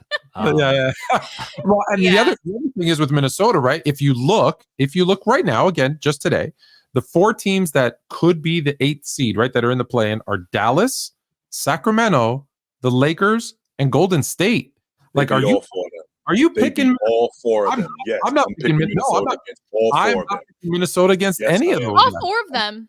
I'm picking Minnesota. So I would say Sacramento might be the one where I call them like Sacramento's like mini frauds to me, where I just think like, to me, they're losing in round 1, whoever they play. Like Sacramento, there's just this year's been tough for them. Yeah, this has been a weird year for them. But I want to go a little spicy, so I'll say I guess I'll frame it not necessarily as Minnesota is frauds, but I would say the top 4 seed most likely to lose in round 1. I will say is Minnesota. I think it's between Minnesota and OKC. Can you say Minnesota? Can you say I'm picking Minnesota to be fraud so we can clip it? Because it'd be a better clip. It's probably already going to get clipped. Don't fall for it. I know we need to let you go, but final question. Well, I guess you kind of said it, but what are your finals picks this season? Unbiased. If you have the Lakers, that's okay. Throw them in there. No. I'm sticking with my preseason pick, which was Denver and Boston. Okay, yeah. I've waffled. I had Denver in the preseason. I'm going to probably stick with Denver. I know it's like it's kind of cliche, but I do think just overall, like Denver and Boston have been the two best teams in the league. I know Denver has slipped up a bit recently, but like I look at that grudge match that they had a few weeks ago, and that was like one of the best games I've seen all season. And I would love to see 6 or 7 games of that in June. So I know, but look, like it rarely works out that way, other than that stretch where it was like the Cavs and the Warriors every year in the finals. Like there's always some level of an upset. Yeah. Most people did not have Denver going to the finals last year. People certainly didn't have Miami going to the finals for the most part. So like it never works out how we expect, but I think on paper, those two teams have just been so far ahead of the pack. I feel like Denver, their ability to just figure out an opponent in a playoff series. Again, they're another team that can kind of play big. They can play small. Like I just think that they're so talented that like until someone figures out the Jokic Murray 2-man game, good luck beating that team in a 7-game series. Yeah. What happens in the NBA? And I know you got to go, Joe. What happens in the NBA if Jayson Tatum wins the league MVP this year? Wins the MVP or Finals MVP? If he wins the league MVP this year. Where is he? What do you mean by that? He's pushing what I just said. Okay, Jay is we're at the end of the regular season, and Jayson Tatum wins the league MVP. How are we talking about Jayson Tatum? I think at that point you got to start talking about him top. You can already make the case he's top 5, but like I don't have him in my top 5. Right. But I think he becomes top 5, if not top 3 at that point. But I think you have to put Joker and Embiid above him. I have Joker winning with some of the I think Joker's gonna win it. I think Shea is, if OKC can get the 1 seed or at least finish, like if OKC's the 1 seed and Denver's the 4 seed, I can see people voting for Shea over Joker. I don't know if you guys see the ESPN straw poll. I'm one of the 100 voters in that. So I had Joker 1, Shea 2 in that. So we'll see. Like it's been a really weird year with like all the top guys. Like we were just talking about Milwaukee. Like Dallas is on the come up, but Dallas has been they've been very injured. Kyrie's missed a lot of games. So like Luka isn't getting the looks that you would expect.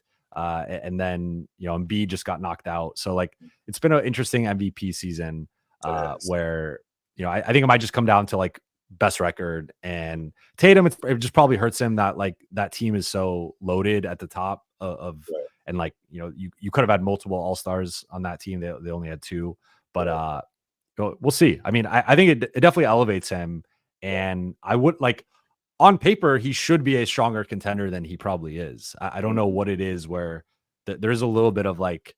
That's exactly what you just said. Respect. That's exactly what you just said, Joe. The fact that he's on the team that he's on. That's why. Yeah. For what you just said. For that reason right there. So. All right. I know we got to go. 1-word answer. All time, Jordan or LeBron? Oh, I'm going LeBron. Where can they find you at, Joe? Where can they find you? Where can they find you if they look? And on that note, you find me at Jovan Buha, Jovan Buha, and I just started a YouTube channel, so check out my YouTube.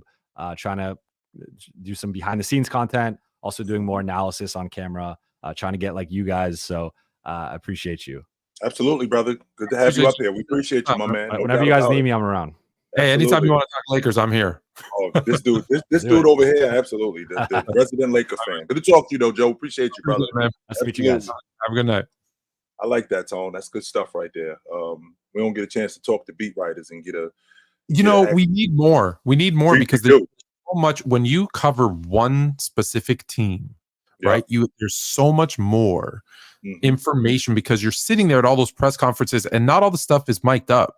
And there are times when they say stuff, you hear the rumors, right? And you hear like a lot of the times, when I said to you certain things about my home team, right? It's because I'm sitting in a room or I'm sitting around a bunch of guys and they're having these conversations. You're like, oh, okay, right? They're having that conversation. Now, sometimes it happens. Most of the time, like you said, right? 100 trade offers, not one occurred. So 99.9% of the time, it never comes to fruition, but it happens. And a lot of times too, Tone, and you mentioned it yourself, just so you guys know, Tone has told me stuff about stuff that's going on in Toronto. I can't divulge. And it actually ended up happening. Right. Yeah, you can't. And it actually ended up happening. Like, I had to keep my mouth shut about it. I'm like, man, I want to tell somebody about this. This is awesome. Are you kidding me? Well, but you can't say nothing. When you hear it in confidence, you know, I can tell you because we have that type of thing where I know you won't say it, but I can't say it here or other place. And that's you know, and that's even the beat writer. I got guarantee you he had heard other stuff. I'm sure he has. But the problem is if you say that stuff, then you won't hear it again, right? Because for all the Woj bombs, you know how much stuff he hears or shams, you know how much stuff they hear that they don't tell you, because if they do, then they're not going to get that information anymore, right? It's like we're telling you this is what you can say, this is what you can't. So you got to live that thing. I think we lost Haley's internet again, but we have 15 minutes left, and you gotta and you and I have been going back and forth on TikTok. So I want to deal with it right now about Wilt. I noticed no one said anything about the second piece. So I'm going to start with the second piece. You said the reason when the ball hits the top of the backboard, it's out of bounds is because Wilt could jump up there and grab it. When I corrected you and I said, actually, the top of the backboard isn't out of bounds, no one said anything about that. So did you know that the top of the backboard is not out of bounds? Actually, the top of the backboard is out of bounds, depending on which way the ball bounces. So if the ball hits the top of the backboard and goes out of bounds, that's out of bounds. But if the ball hits the top of the backboard, and comes back on the floor, it's not out of bounds. The difference is the top of the backboard, nor the sides or the bottom are out of bounds. It's out of bounds over the back. If it hits the scoreboard, whatever. But if it hits the top of the backboard and then falls in, that's a basket. Yes, it is. And the reason why going over the backboard wasn't legit, because again, Wilt could touch the top of the backboard. So you could throw the ball to Wilt over the top of the backboard and he could catch it and put it. Nobody else could do that. I don't believe that. And here's why I don't believe that. Here's why I don't believe that. Because they said his vertical leap was 50 inches. Okay, so I did the math. He has a 9'6" standing reach and a 50-inch vertical, which would mean he could jump and his hand would be 13'8", which is 8 inches over the backboard. We have never, ever seen him get anywhere near close to being 1 inch over the backboard. So to believe that all of a sudden this dude could jump 8 inches over, because keep in mind, with that reach, with that vertical, for him to get 13'8", so I believe he could dunk a 12-foot rim, by the way. There's a lot of stuff I don't believe. That one, 13'8", that would mean his head would be looking down at the rim. Looking down at the rim. And there is no evidence to prove that his entire head could be over the rim. None. Zero. So let's start there. We never got that on camera. Okay. And I brought you some clips. Okay, I brought you some clips on purpose to show you two real quick things. Here's the first one. And I'll explain why I'm showing you both of these in a second. See,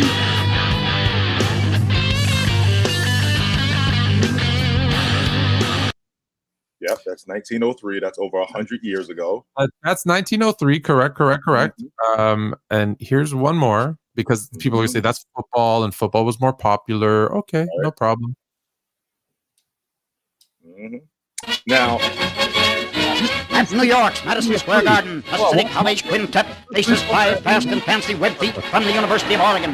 It's the opening contest of an intersectional doubleheader, and New York draws 2 points worth of first blood. Yep.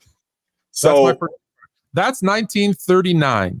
So you're telling me they started recording professional sports in 1909 or 1903. Right. 1903 was the first time they caught me on tape.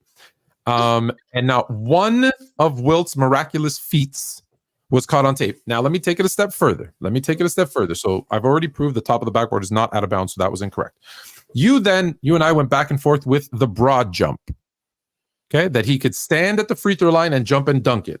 And I showed a news article that said no. What he did was he'd go back to the top of the key, take 3 big steps, and then jump and do it. Okay.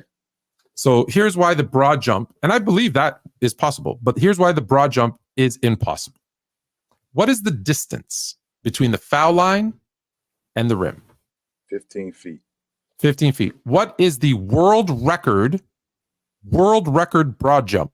Right. I think it's 12 feet. It is 12 feet. What do the best athletes in all the world in the NFL, what is the world record at the combine for the NFL for the broad jump? I think it's 12 and a half feet. 12 feet, 3/4 inches or whatever it is. It's 12 feet. Right. So you're telling me Wilt Chamberlain could go 15 feet, so break the world record by 25%. Yep. And still be high enough, which means his broad jump would be further than that, and still be high enough to dunk a basketball. I call BS. Let me make sure I'm understanding your logic correctly. Your logic is based solely on on math. That's it. No, it's not. Your logic is based solely on and here's why. Let's make sure that we remember who Wilt Chamberlain is. Wilt Chamberlain, number one, was a world. Not a mythical creature. He was I a real. I want to make sure we clear on that. Number two, we actually do have footage of Wilt Chamberlain. So we have footage of him in the NBA. Number three, Wilt Chamberlain was a world-class athlete. He didn't win. He didn't win the high jump in the Big 8, not once. He won it twice. He did. Amazing. So with that being said, all of the stuff that you just said, having a 50-inch vertical. Okay, so having a 50-inch vertical, that confirms him being able to him having a 50-inch vertical. That confirms him being the high jump champ because he can get off the floor like that. I am more apt to believe Larry Brown or his man Sonny Hill than your newspaper article. No. Not only that, there's two things, and you can add math all you want. There's two things that can be true. The article that you talked about at Kansas, I absolutely believe that happened at Kansas. But then we're also talking about the NBA, which I also believe that those two guys were talking about Kansas. I also believe that this happened in the NBA too. So Larry Brown and his guy were exaggerating about Kansas. They weren't talking about the NBA because you couldn't do that in the NBA by the time he got there because the rule was already in place. And the fact that he could do that and still only shot 60% in Kansas is just shows how bad of a free throw shooter is. But let's go back to the math. So forget about Larry Brown exaggerating. Forget about the newspaper article. Do you want the people to believe that Wilt Chamberlain could stand at the free throw line and demolish the world record that stands to this day by 25% and still be high enough to dunk the ball? Well, then let me show you some unicorns. The reason why I believe that is because again, I'm a conspiracy theorist. But even being a conspiracy theorist, I also believe what I hear from people when it's authentic. So to listen to Arnold Schwarzenegger tell me that Wilt Chamberlain comes into the gym and he gets underneath the bench and he starts throwing up this bench and he's throwing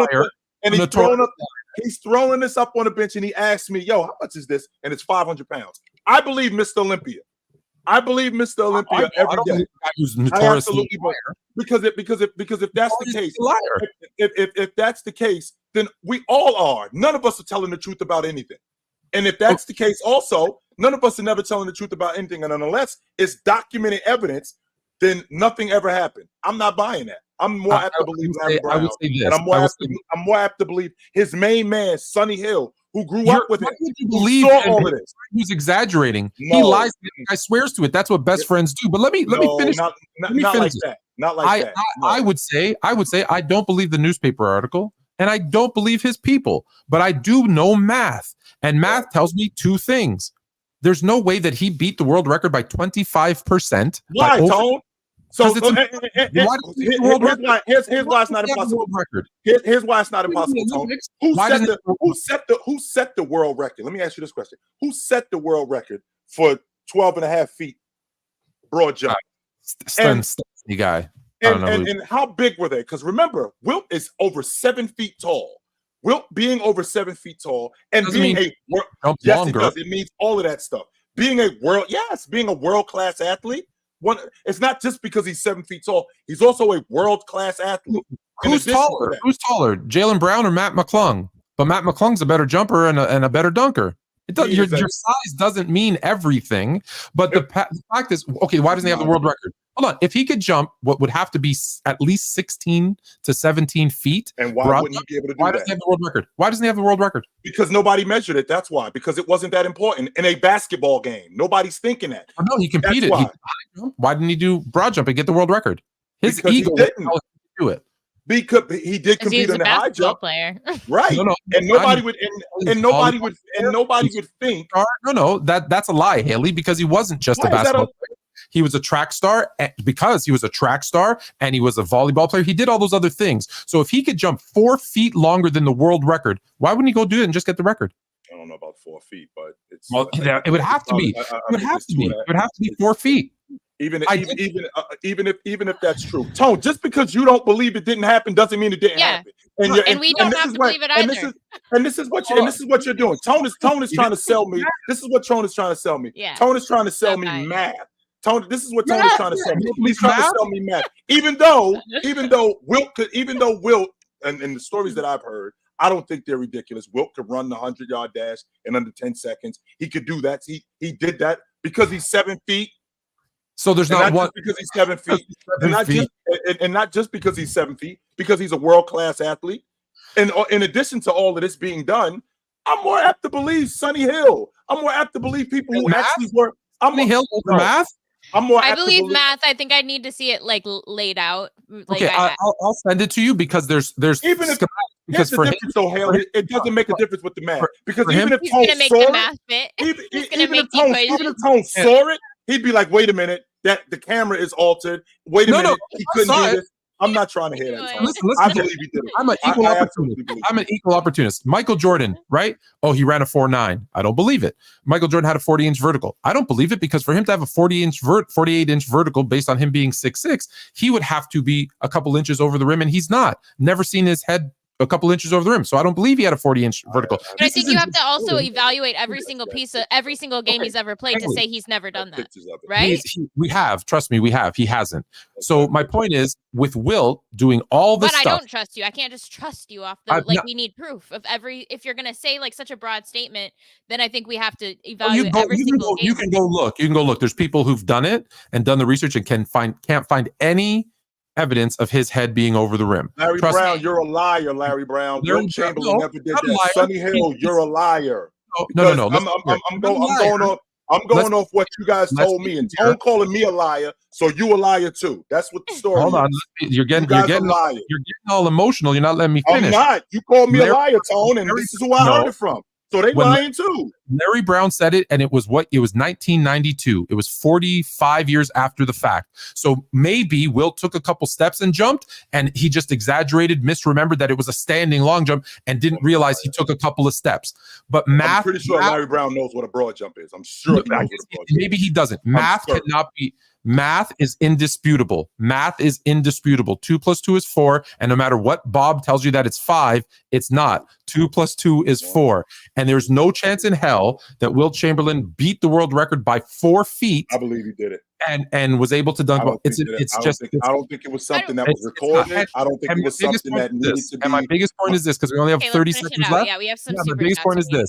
Why is it that none of these incredible claims, not one of Wilt's 500-pound pushes, his 50-inch vertical, his dunking from not one has ever been caught on tape. Nothing. Just so you know, the 55 rebound game isn't caught on tape, Tone. He did that though. That happened. Did he? Here we go. We're moving on. I don't even know how we got into this in the first place. We've talked about this. One thing he ever did was caught on tape, and they've been filming games I just showed you since 1903, and not one thing Wilt did is caught on tape. Not one. None of the things that he did, everybody's saying it. He didn't score 100. He didn't score the most points in. I don't even care about all that. What you're telling me is he defies logic, and he beat a world record by 25% and was still high enough to dunk it. That's That's By like saying seeing him win, by seeing him be the high jump champ, I believe it. that's not long jump though. High jump is different than long jump. And Do you again, believe he did that? what? The high jump. I believe we have that on tape. So yes, That's I why believe. he believes we it. do. Yeah, we have that on Oh, tape. I mean- we have on tape. So I believe he also had that unorthodox style when he went belly over. Most people go back over, but whatever. So I'm okay with that. We have that on tape. My point is, I doubt that to say he beat it by 25%. Let me just put that into perspective for you. What's the world record right now in the 100-meter dash? I think it's 969. 969. 965. 965. Usain Bolt ran it in 965. 965 Usain Bolt. So he's taller than Usain Bolt. So if I told you that Wilt ran a 7.2 300-meter, you would believe it because it's 20. That's what 25% faster is. Hey, it wouldn't surprise me. It would not surprise me. See? Wouldn't. See? I thought it was so 958. That's not 965. I'm sorry, 958. There's so many things that So we you're can use that logic for. basically saying he can run a 7-second 100-meter dash because he's such a supreme athlete. That's how ridiculous you sound by saying we're gonna find the one person that was there. Somebody's got to be alive out there that saw it. I'm gonna find people exaggerate and they don't remember. Like there's so many. Like hold on, I'll give you an example. Let me give you an example. I got to be quiet because my kids are sleeping. I got to be quiet. Real quick. Let's go. Yeah, real quick. Let me give you an example. There's a story, right, that Magic Johnson always tells, right, where he says, "Oh, in that Olympic practice, Michael Jordan came this way, went up on David Robinson, hit him in the air, stuck his tongue out, did a 360, kept going up, David Robinson came down, and he dunked it." I've seen the video of that practice.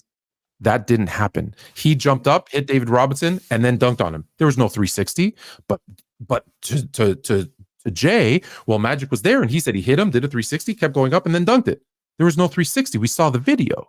So people's perception and what they think happened over time, it changes. That's why there's the whole game, broken telephone. So I truly believe that Larry Brown might think that he stood there and jumped from the foul line and just misremember that, no, he took 3 steps, like the reporter who was sitting there watching him said he did. Like I can tell you, watching the Olympics and watching sports, that there's no way any athlete, I don't care how great they are, is beating a world record by 25%. It doesn't happen. It doesn't happen. It never has happened. It never will happen. Wilt did it. Wilt did it. He jumped from the free throw line without running. He did it. He could have jumped, but he didn't dunk it from there. He could have jumped from there, but he didn't dunk. Wilt did it. So anyway, we need to hack into the what's that, the place where all the NBA holds its footage under some no, because it was in college. There's no just wonderful for Wilt. No, it was in college. So were they recording every college game? There you go. There's your out. Okay. There's your out. Yeah, he beat the world record. Yeah, it's just coincidence that the cameras are never on when he does all these incredible things. I mean, I hear you. I do hear you on that point. That is a bit sus, but I mean, let's just enjoy the thought that it happened. Let's just maybe one day we'll know. We know that it don't, because math. We'll bring on Otto Porter Jr. next and ask him how his grandfather. His grandson. Well, he'll probably lie for his granddad. Yeah, in fact. Math don't math. Okay, this is from Chill. I'm glad you mentioned that, Town Hoops. Okay. Who are these people? Thank you for the super chat. Take it light or take it. Call your mama, yo. Call your mother. Please call your mother. Call your mother. Call your mother. Winter. That's what Gil was saying, Fluent. That's why Gil said Chuck needs to be quiet, because he did the same thing, or at least tried to. He doesn't need to be quiet. He doesn't need to be quiet, but he shouldn't be the first one saying it. He should wait for others. Yeah, I've kind of seen a lot of, once guys retire, we hear different stories. So yeah. But yeah, good show overall. We got some good insights today about the Lakers. Talked a little bit about I wanted to get more into the Doc Rivers situation, but maybe after we watch a sample of games this week, we'll be able to jump back on that and break that down. But yeah, we appreciate you guys. If you have the ability, please like the video, comment on the video if you didn't like something or did like something we said, and even share the video if you thought it was good. Share it with people get people connected with PC, and we always have the merch, so check that out if you guys want to rep Player's Choice. But any last thoughts? Yeah, don't worry. We won't be talking about Doc Rivers. He's a fraud. We all know it. There's no time wasting time. There you go. We've had the conversation. I think we're done with Far too that. many times. Okay, we won't touch on that. Think we're All done. right, guys. Well, appreciate all of you, and we will see you next Tuesday. Jay? Drink water, put on a suit, don't drink and drive. Call your mother, yo. Call your mother. And until then, take it light, but take it.